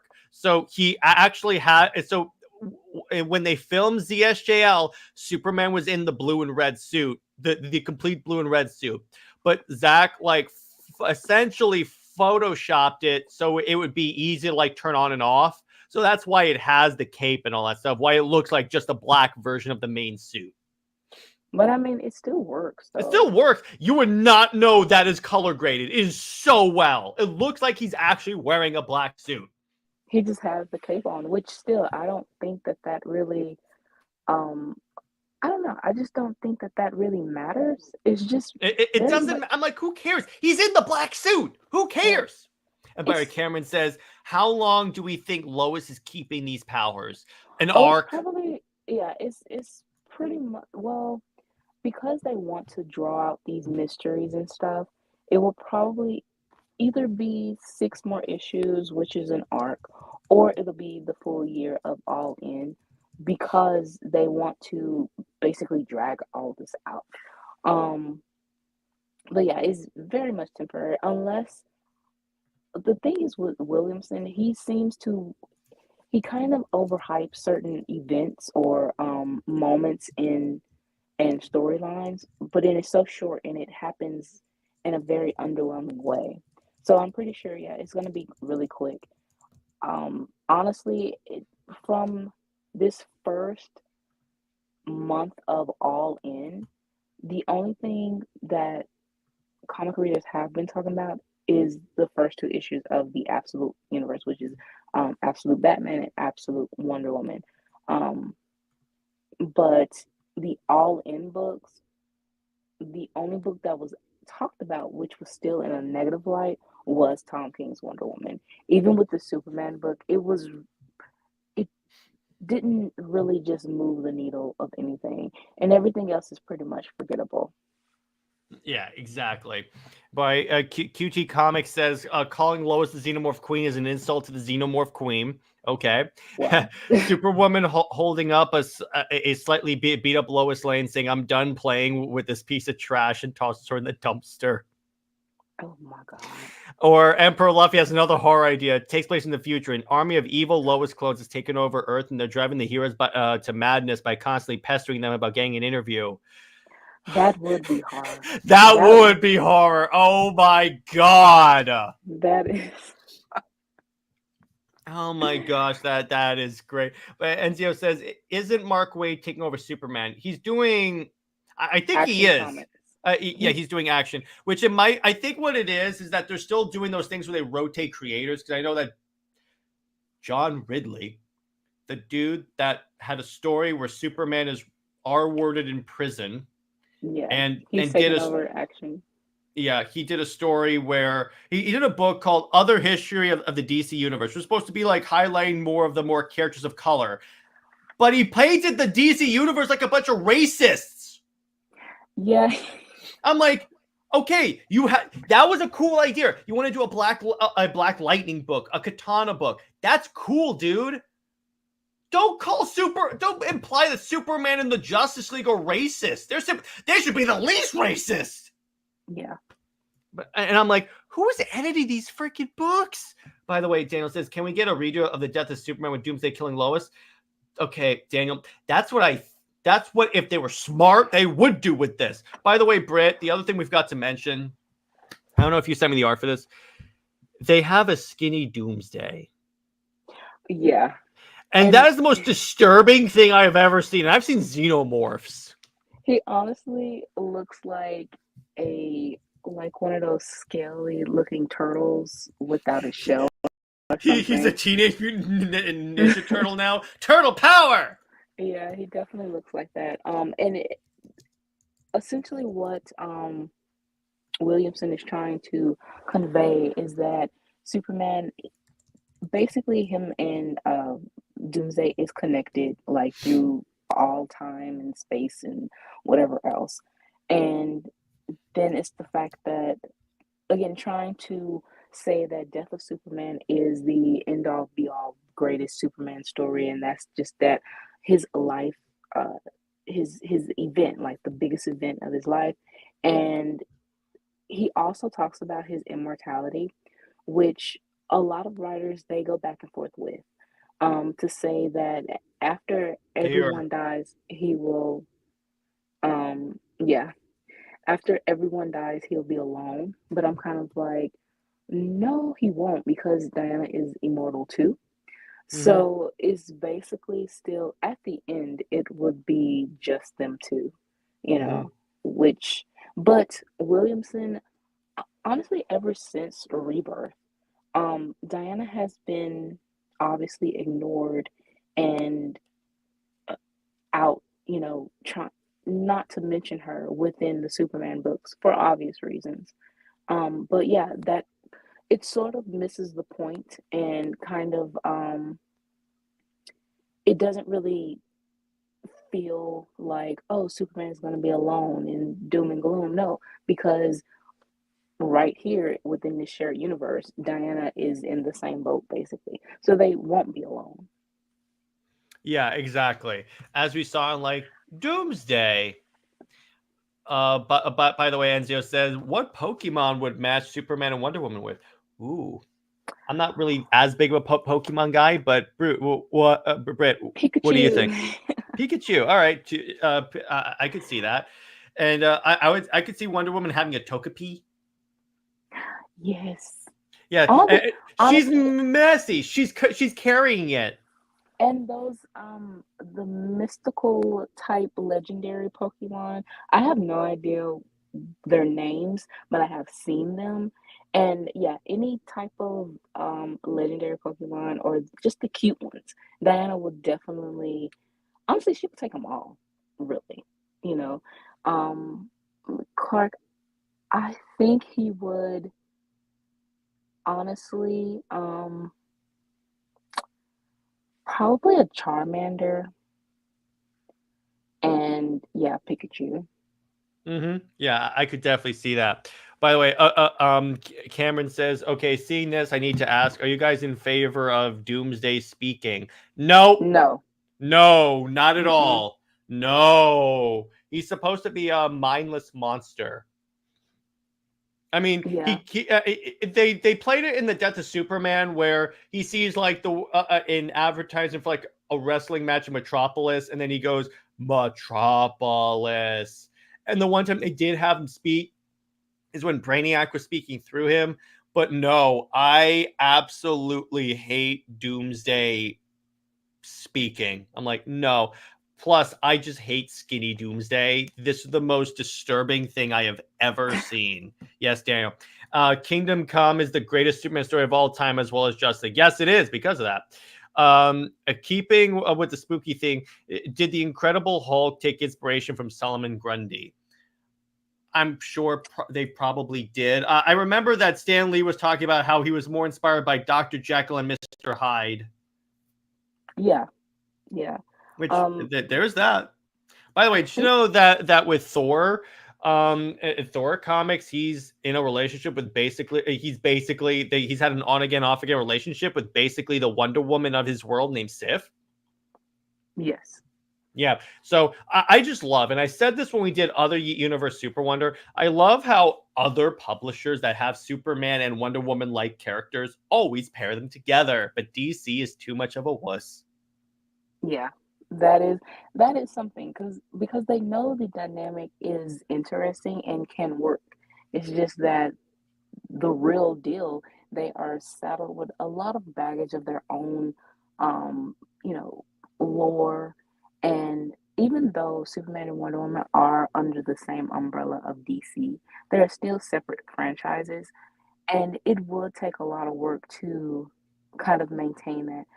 However, it still doesn't really apply because you have Batman and Superman having books together, as world's finest. And honestly, you can have a world's finest type book with Clark and Diana set in the past, in their early years, or immortal Wonder Woman um, future, set of them in the far future.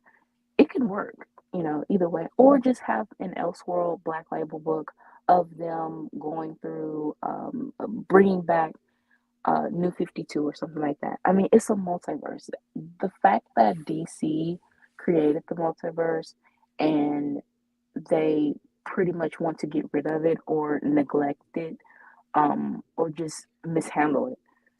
It's very, like, I don't understand how you can be a company and you're supposed to be creative, but you are creatively bankrupt 90% of the time. And Brit, by the way, they literally restored Earth 52, so it exists.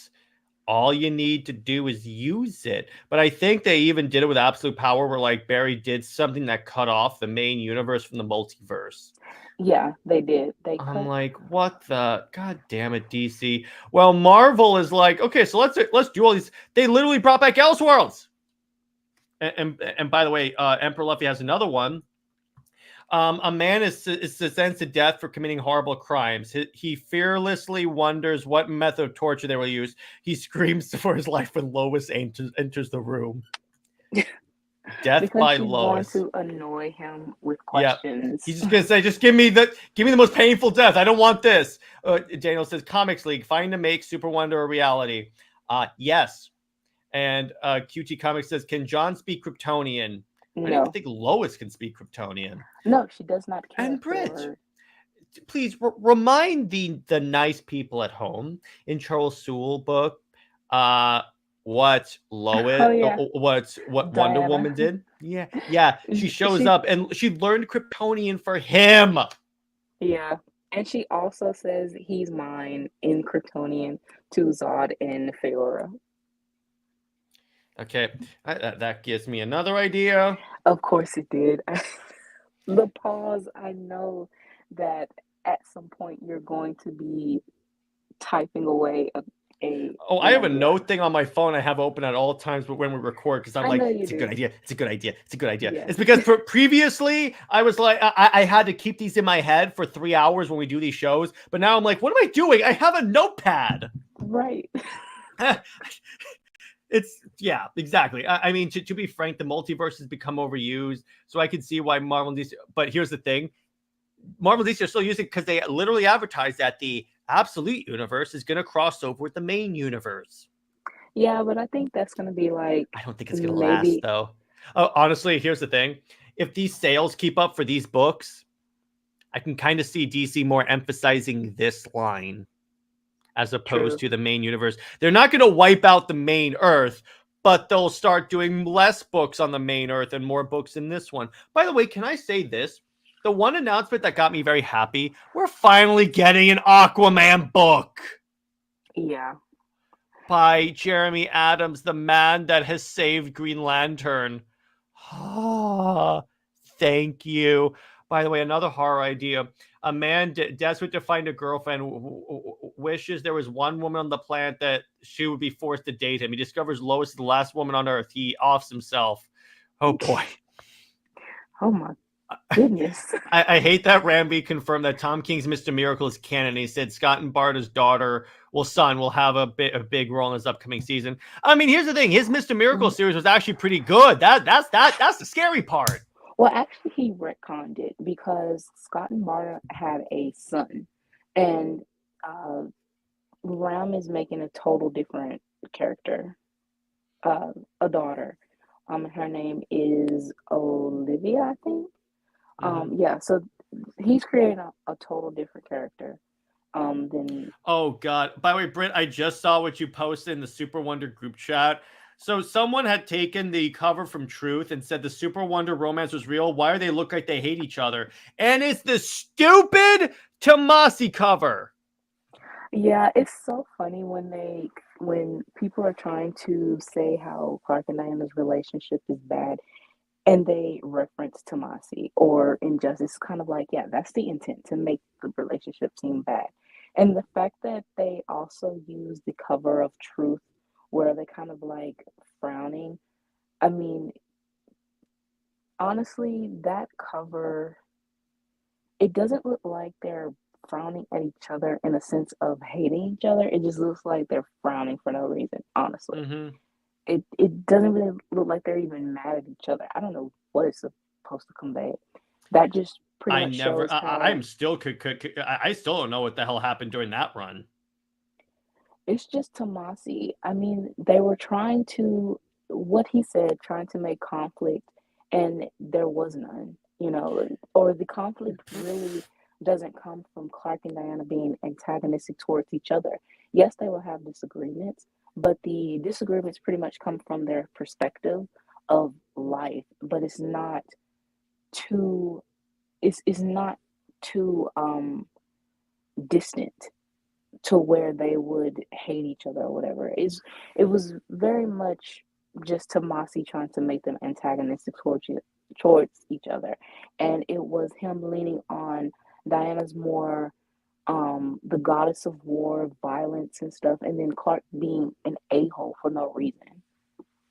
Yeah, exactly. All right, Daniel says, why do you guys think it took DC so long to utilize the multiverse without jettisoning the mainline DC titles? Because DC doesn't know how to actually use good ideas. Because here's the thing.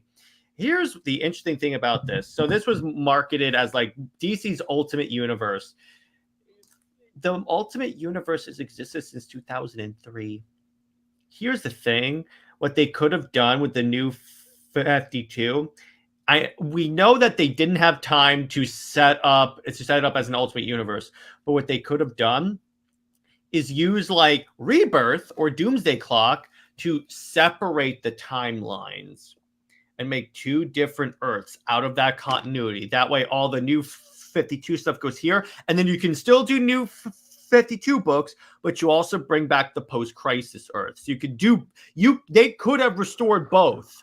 That's why I say there was a way they could have course corrected and like repaired the damage and made everyone happy. But Yeah, but honestly, DC editorial is too lazy for that. And they didn't want to. They were more concerned about trying to pander to the older fans or the long boxes than giving everyone respect. And the thing Mm-hmm. is, with the new 52, and we keep reiterating this, is that it was necessary. And WB wasn't giving them time to actually think, oh, well, we're going to make a separate line and keep the line that obviously put us in this position in the first place going. They couldn't do that. They did not have the funds. They didn't have the creative um, teams to do that. Post crisis was in the gutter. So why would you keep a line that's basically on life support going if you can create something new? And the thing is, those fans, especially with the internet, they talk a lot and just, spew everything on the internet because it's free. But then when it comes to actually giving support and, buying the comics and everything like that, they don't do it. So here you go with DC in the same exact position that they were and why they ended up with the New 52 reboot in the first place. Um, so yeah, it's just stop pandering to Twitter, because that is, first of all, I don't know what writer said that, but he did say that it was only like 5% or less of their audience is on Twitter. So even though Twitter makes itself seem, like the biggest voice for comics, it's not. And also you can tell by that when DC was doing the round robin or whatever uh, of voting, Mm-hmm. how they had much more, um many more votes on Instagram than they had on Twitter. And the also the following is much different. The demographic and the algorithm of followings and engagement is so much different on each platform that DC is on. So you can't really just base everything on one platform. And Twitter, definitely not. Do not base it on Twitter. By the way, so it's the same way that people bash the New 52 by giving examples of DC was literally self-sabotaging it. Yes, exactly. And then DC will always snatch defeat from the jaws of victory. Yeah, exactly. And Ramvi created a new daughter for Scott and Barter when they already had one, Ava from Ava 2 from Kingdom Come. But Kingdom Come is not canon to the main universe. That's why. I guess I'll take it over Tom King's self-insert son.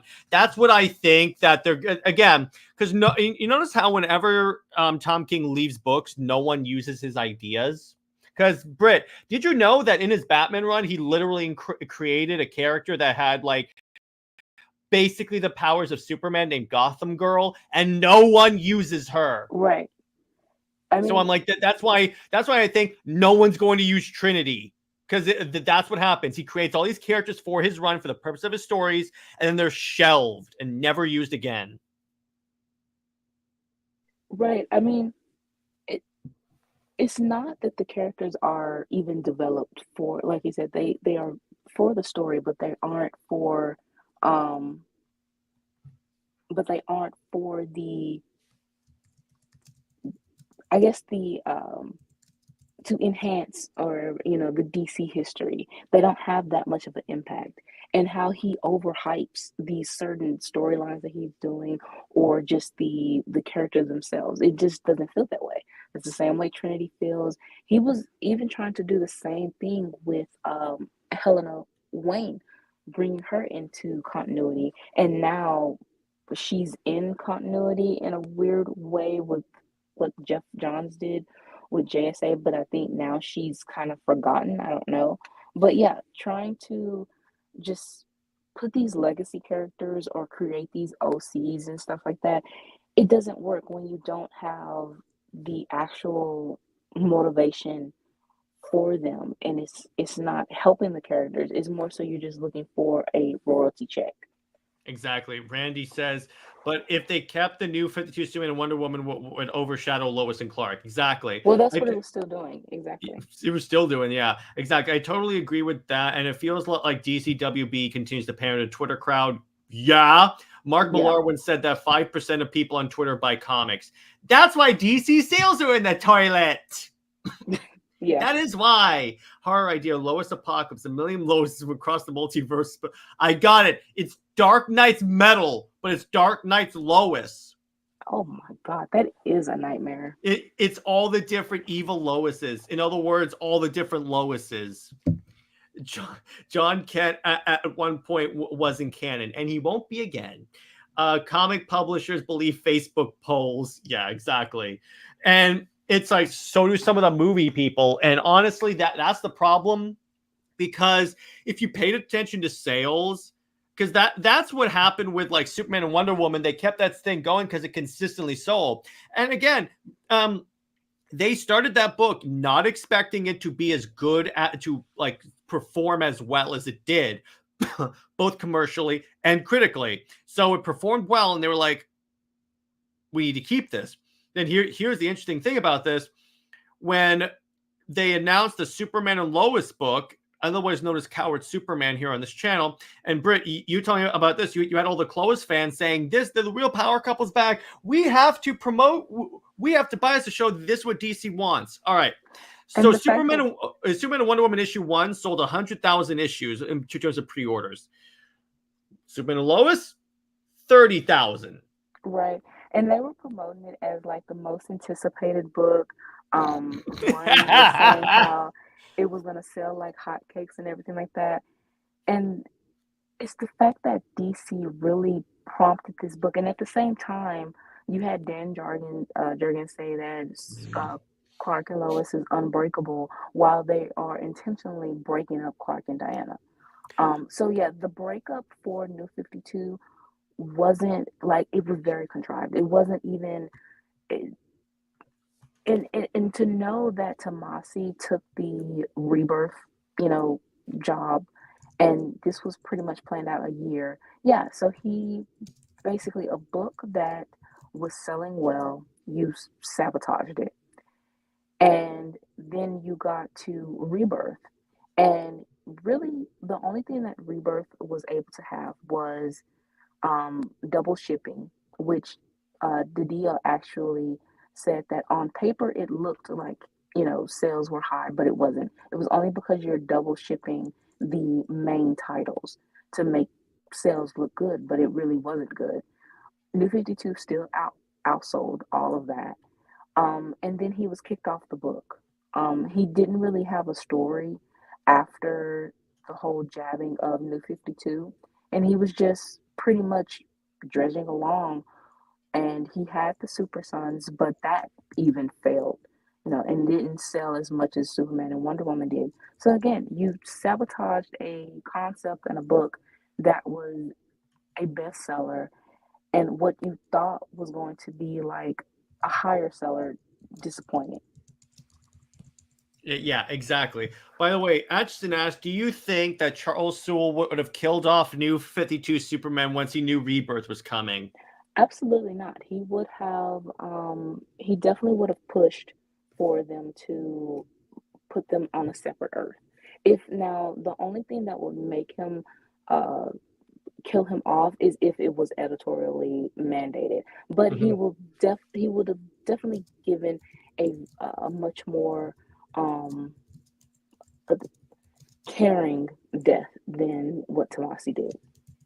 Yes, exactly. In other words, he would have had like Diana maybe take him to the gods, but it doesn't work. Instead of Clark saying, "Nah, Diana, this is the end," I'm like, "Hey, a-hole, your wife wants to save you." Anyway, Ashton says, "Not that they were good to begin with, but Rebirth Superman Action Comics and Rebirth Wonder Woman age like milk. It aged like already stale milk. That's what that was." It Because became again, milk powder. milk powder, yeah. Okay, so let's talk about those real quick. Okay, so the problem with Rebirth Superman and Action Comics, I have a few of those early issues, because by the way, they were in the dollar bin at my LCS, so I was like, okay, I'll spend $1, I'll check them out. There were a few other like Rebirth number ones that interested me, like obviously Green Lantern, Batman, Batwoman, even. I was like, okay, I'll pick up a bunch of these, and I got a couple issues of Action. The problem with Action is that it is that there's this one page that literally made me throw the book into my wall right here. Was so Superman and Wonder Woman save Lois, and then Lois goes, Diana, I know it's weird seeing me with Clark, and then Diana goes, no, it feels true. And I'm like, what the hell, DC? And that's when I immediately, so that's what that is.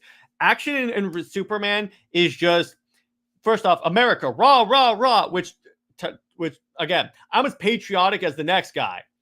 But even I am like, okay, guys, cool it, cool it, cool it.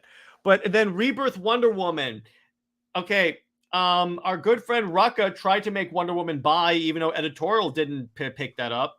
Then he had Wonder Woman being put in a mental asylum because, Yeah. okay, this was the stupidest part of this line.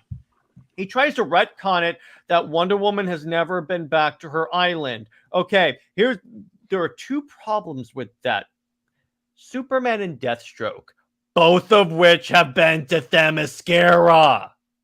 Yeah. What? Oh my gosh. Tomasi found out that Karma is the female dog. Thank you, Randy. And yes, Rebirth Justice League was awful too. The art was good because it was Tony Daniel, and there were some arcs that were interesting, except for, okay, the Justice League Kids thing was good up until the point you find out that Wonder Woman was basically R-worded by darkness. Yeah. But And she they had to they seem commit. determined to take that Mark Millar idea of the R word of Wonder Woman and trying to fit that in some way. Right. Oh my And gosh.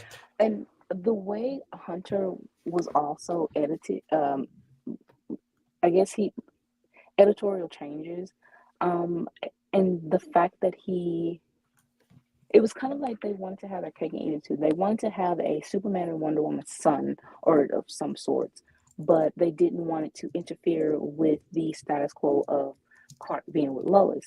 And honestly, if he's from the future or something like that, or from a different timeline, you can still have them have a kid, of a different timeline. That would have been just fine. But again, how when Hunter was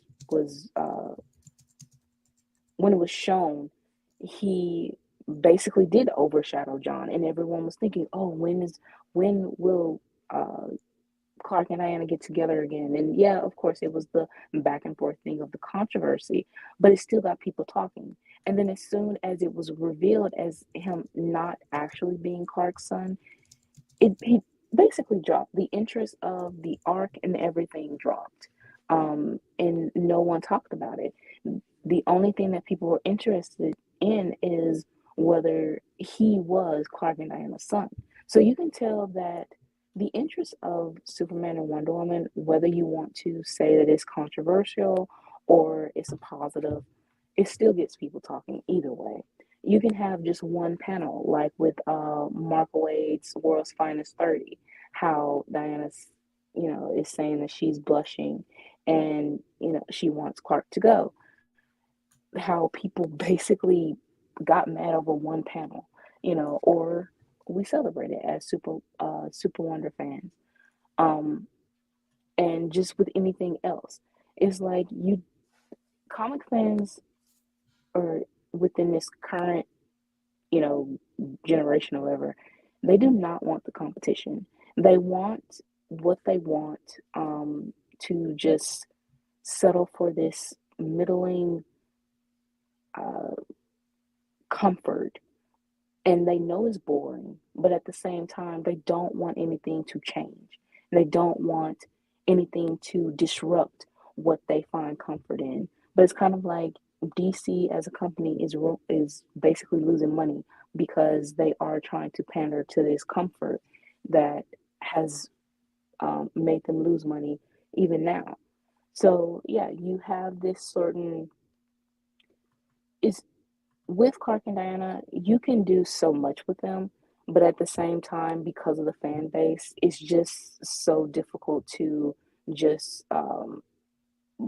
you know give it a chance. So with Hunter, he was very much a lost creative opportunity to really show that the multiverse and everything is still intact, or just different timelines can be played with. And as Cameron says, I hated Hunter because it implies Diana was a bad mother and John was a bad brother. So it's a character assassination of both of them. Yeah, that's true, honestly. By the way, so Action has a good question. If you guys could have an artist draw a full run of Power Couple, who would you choose? You can't say Tony Daniel. Can it Sampere? be multi? No, honestly, I'll I tell you like. what.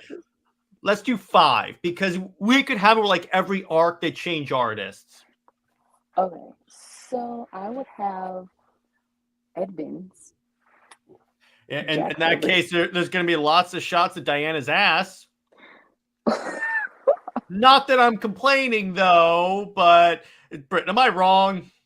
No, you're not wrong. You're not wrong. He definitely yeah, he would definitely emphasize, and he would actually enjoy drawing Dan Clark and Mora? Diana. Yes, definitely.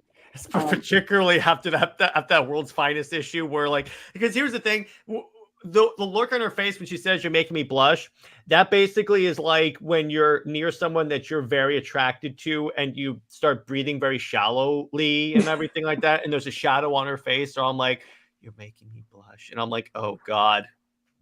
well, I think that was another artist actually. I think his name is Glenn. I want Mhm. he's a good artist. I would say What do you think of Mikhail Hanin? um a very short arc, but I okay, the thing with him is how he draws Diana. Diana has to have, or maybe it's the colorist, but we need an artist that knows to have Diana with kind of like a sun-kissed tone. Mm-hmm.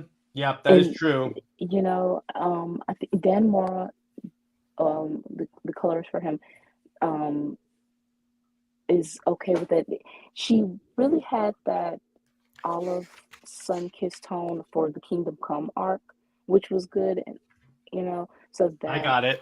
The um artist for Green Lantern, Zermanico, and by the way, he drew the arc, art for Flashpoint Beyond. I'm trying to find a good image of Hal and Carol for you because he's been the Green Lantern artist for like a while. So this is basically his stuff.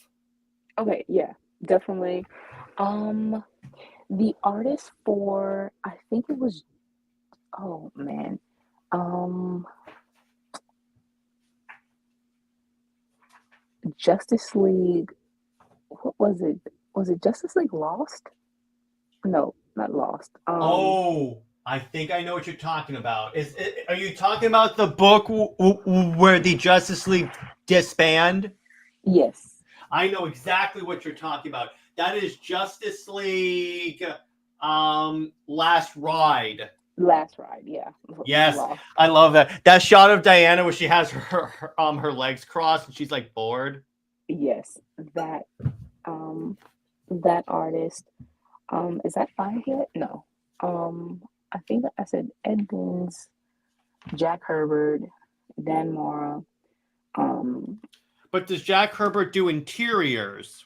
Yes, he does. Okay, good. He did Superman and Wonder Woman 12. Oh, that is true. Okay. Okay. Yeah. Yeah. Let's see. And he also can convey his style. He can draw like Alex Ross in a sense. Like he very good with in interpreting, that style. So we definitely have. If Oh, you I have got a younger, it. Pick the artist for Absolute Batman, and everyone is super jacked. no, definitely not. No. That's great. Let's see let's see what other comics, whatever comments. But DC could have done what New Direction did. Have them both. Jay Heat and I are smarter than DC editorial.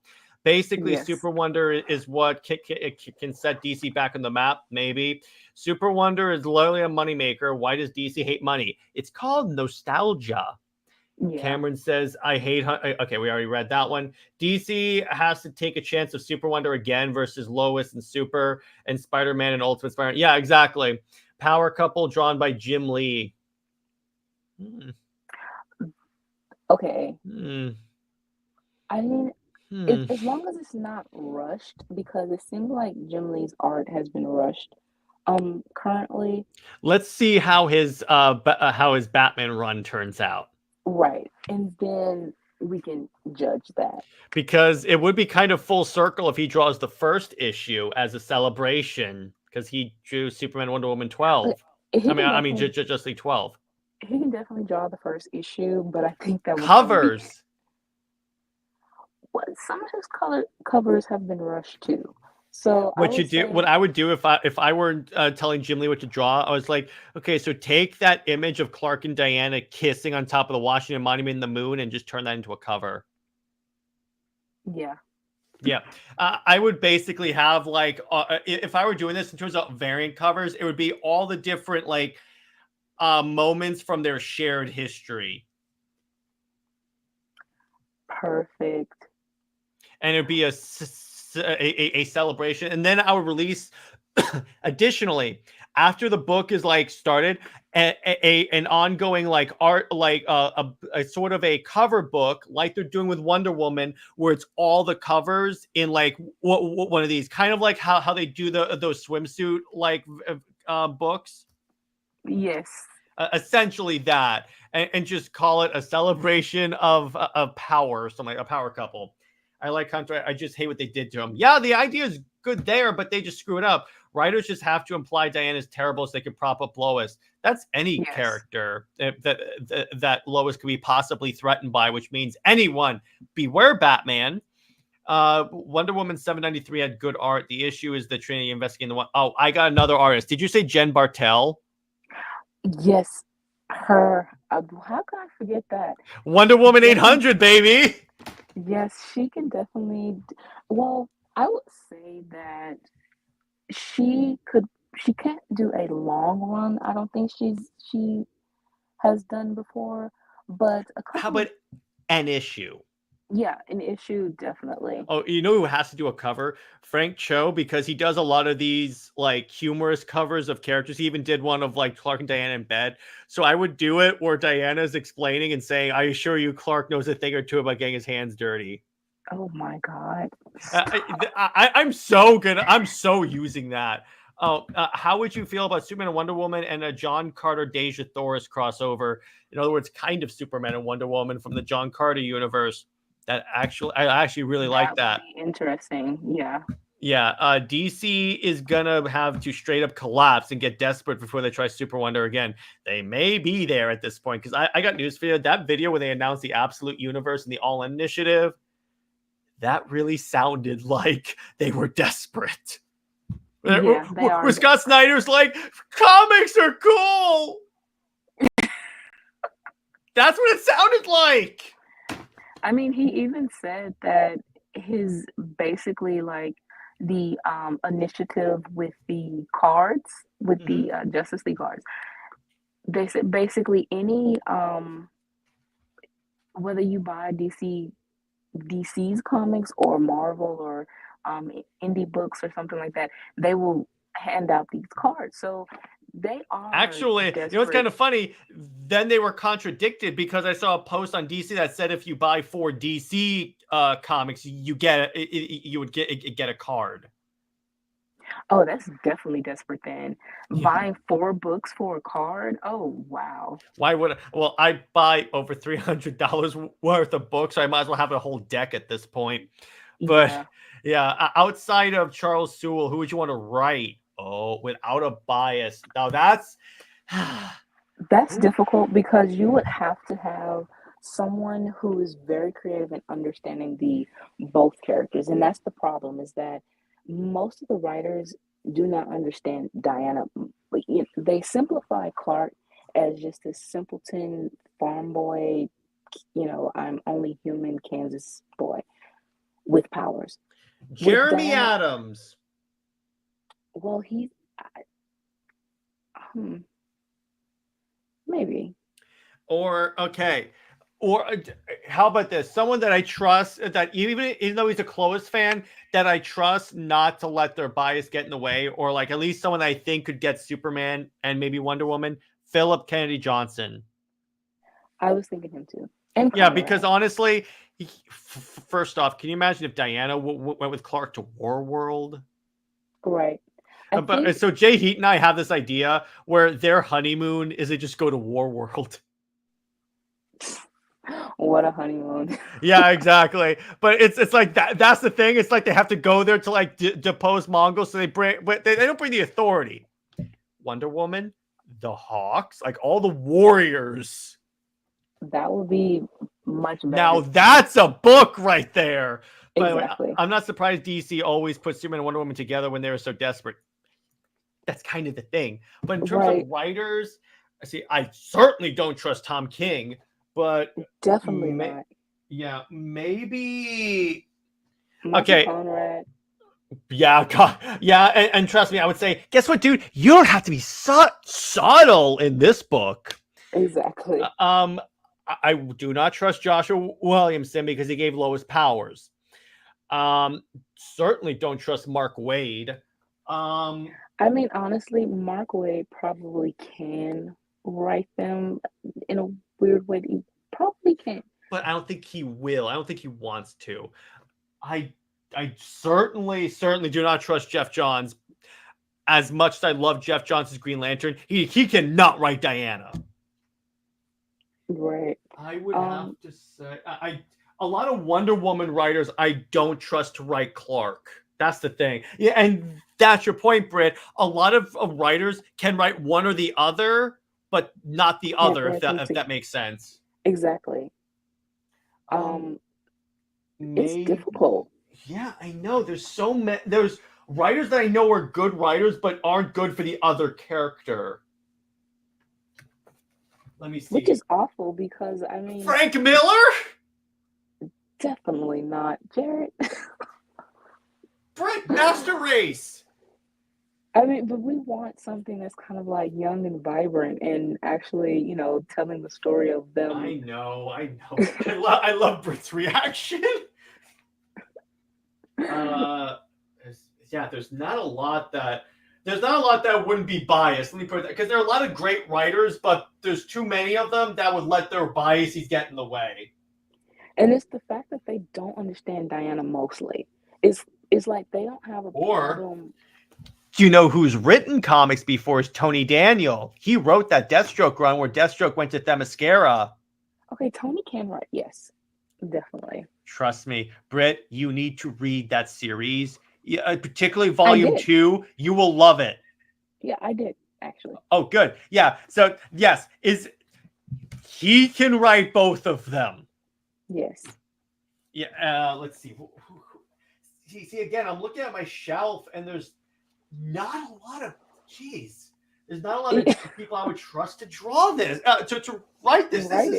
This is really, artists I'm fine with because you could draw anything for a paycheck, but certainly not Greg Rucka or Phil Jimenez, because Phil Jimenez will try and force in Trevor Barnes as a love triangle, and no one wants that. Honestly, the fact that writers do not want the complexity, though. They don't want the complexity between the individual characters, let alone putting them together. Okay. So, Brian Hitch? Okay, he actually did good because he does understand them as a couple and he does accept them as a couple. It was just the fact that, again, the editorial interference with Hunter and, whatever went down with it kind of put a strike against him. But I think that I don't necessarily blame him for that. It's just the fact that, okay, yes, with Diana being R-worded by darkness, but he did write other good stuff. If George Perez were alive, yes. Oh, definitely. Absolutely. And maybe write and draw it. For his Wonder Woman run, he wanted them together, and the setup for them was really cute. As even if they didn't become just this full-on, romance, and it was slow burn, it was still the fact that they were just so cute. Like how he was setting them up as friends and everything. She was basically having wet dreams about Clark. Both of them were, and the fact that Clark went to give Diana a pep talk and how she said that, she will always love him for just being there for her and how he was so supportive for her. That really just showed their dynamic and why Perez he's the best writer for Wonder Woman, obviously, and then understanding the importance of Clark and Diana's relationship and establishing that even if they aren't romantically linked, just being best friends like that and supportive. And yeah, with the underlining kind of romantic feelings there, but it's just still building onto that friendship that they have. Exactly. And I wish Darwin Cook was still around. Yes. See, all the good writers and artists that could do it are unfortunately deceased. Yeah. And I mean, see, here's the thing, and Enzo brings up a good point, Jonathan Hickman. See, so Brit, do you know who Jonathan Hickman is? I know who he is, but I have not read any of his books. So he's writing a lot of the Ultimate comics, like Ultimate Spider-Man. And it's really good. He also wrote the Strange X-Men series where they turned the island into an orgy island, so I'm not exactly sure if I would trust him per se, but he does get the conversation of gods really well. Chip Zdarsky, okay, here's the thing. Just because he wrote Daredevil and Elektra well does not mean he could write Superman and Wonder Woman well. Yeah. Although he did write Bruce and Selena well. But his run for Batman, I mean, you can't really, I guess you can't judge a writer on how they wrote because the dynamics are different. So you can't really judge a writer over another, a pairing. So it just all depends. It has to be like for them, like he did write for Last Ride, how he had Clark and Diana a hug and stuff like that. I, but I still don't know if he can grasp like Yeah. that friendship or if they are to have a slow burn romantic feel or have a full-on relationship. I just don't know because All a right. lot of writers, again, they don't have that type of um, they haven't shown that creative interest. All right. I got another writer that certainly should never touch this. I love all of his other work, but he certainly should never touch this. So, Britt, you ever read the Superman and Wonder Woman book by Chris Claremont? I know of it. No, actually, we've explored it a Mhm. little bit, and no, Mhm. definitely not. That's the one where Lois becomes Wonder Woman and And Diana is Diana's a a Nazi. Yeah, yeah, yeah. That's the thing. awful. Here's the thing: the writer that did Superman and Wonder Woman well was Frank Miller. I mean, am I wrong, Britt? No, as exaggerated and over the top as it Of the was, writers that we have available to us and that have written them together in the past, uh, I gotta be honest, he would be my pick. that is I mean, when you read, because yes, his stuff is insane, but when you read like Master Race, that's how I know he gets the characters. So I'm like, okay, you could actually do that. Hey, Elektra is Greek, and she and Matt had a lot of similarities and differences, just like Clark and Diana. I did not. I thought Elektra was Italian. She's Greek. Interesting. Hmm. And they actually did some pretty cool stuff with her. That would be very interesting. But I think that's a good place to leave it. By the way, Britt, we went 3 hours for this one. wow. That's pretty good. Yep, exactly. That's about our average on most of these episodes. Yeah. So, Britt, what do you want to tease us with? Oh, one more thing. Clark and Yeah, Diana would definitely have like Michael Jackson Thriller playing, or Clark would definitely introduce Diana to Michael Jackson. yeah, The Thriller. exactly. Yeah. Um, so that's a good note to wrap up our spooky Halloween with music. Um, as I told you before we started the show, we're definitely having Halloween one shots. Um, one that's very sweet and one that's very uh, mature. Mm-hmm. um, I have other. I'm finishing up another one shot, and chapter three is, I would say, a quarter done for story one of Shelterverse. Jared is still sending ideas for our multiverse stories, so emotions are all over the place. Excited, Oh, you ain't seen crying. nothing yet. Yeah, I know, with the list of stuff. Like I said, we passed the triple six to now to 700 on Instagram, so that is very good for this fandom that apparently, you know, Twitter wants to claim that no one likes, but to have a platform that is so welcoming and very fun, and to have people just naturally gravitate to without like forcing it and making it seem like the thing is with the DC fandom, it feels very culty.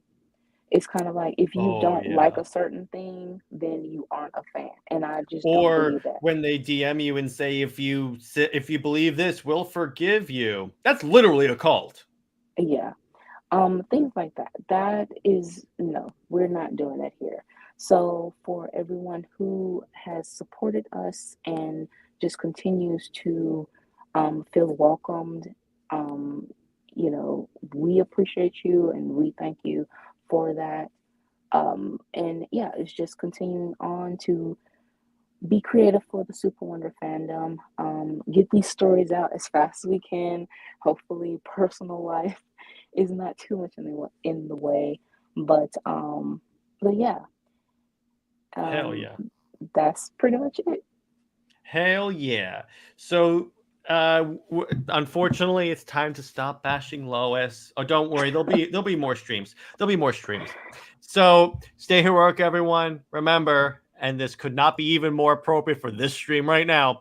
Lois Lane is Lois Lane. She belongs with General Zod, the alien queen. Zois and Maxabat for life. See you later.